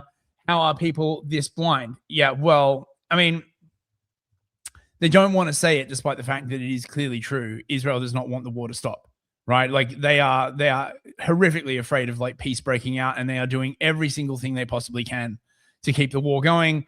And this is ironic because supposedly it is antiseptic to suggest that the Moos have ever done this at any time previously, although there have been many, many accusations of this kind of behavior, that they have like worked tirelessly to keep wars going, but I wouldn't want to be antiseptic now. And King Spectre for $5. Thank you very much. Lindsay Graham prefers his rent boys to be curated from the local elementary school. Now I'm sad. Curated. That is a very polite way of saying that. All right. That's it.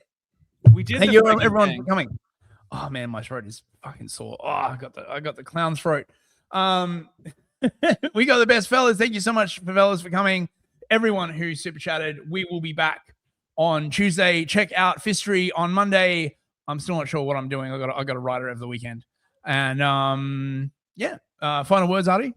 Heck yeah. I'm gonna send you to Focus Trip right now. Looks like it's still waiting.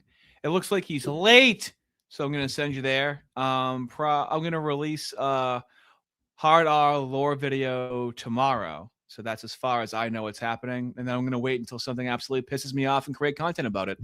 Thank you, fellas. You're the best. Have a good night. Good night, fellas.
Are living in misery. Keep the audience elevating as we continue navigating through centuries of adventures of the ever-evolving small-hat wizardry. Ardy and Fist, Ardy and Fist.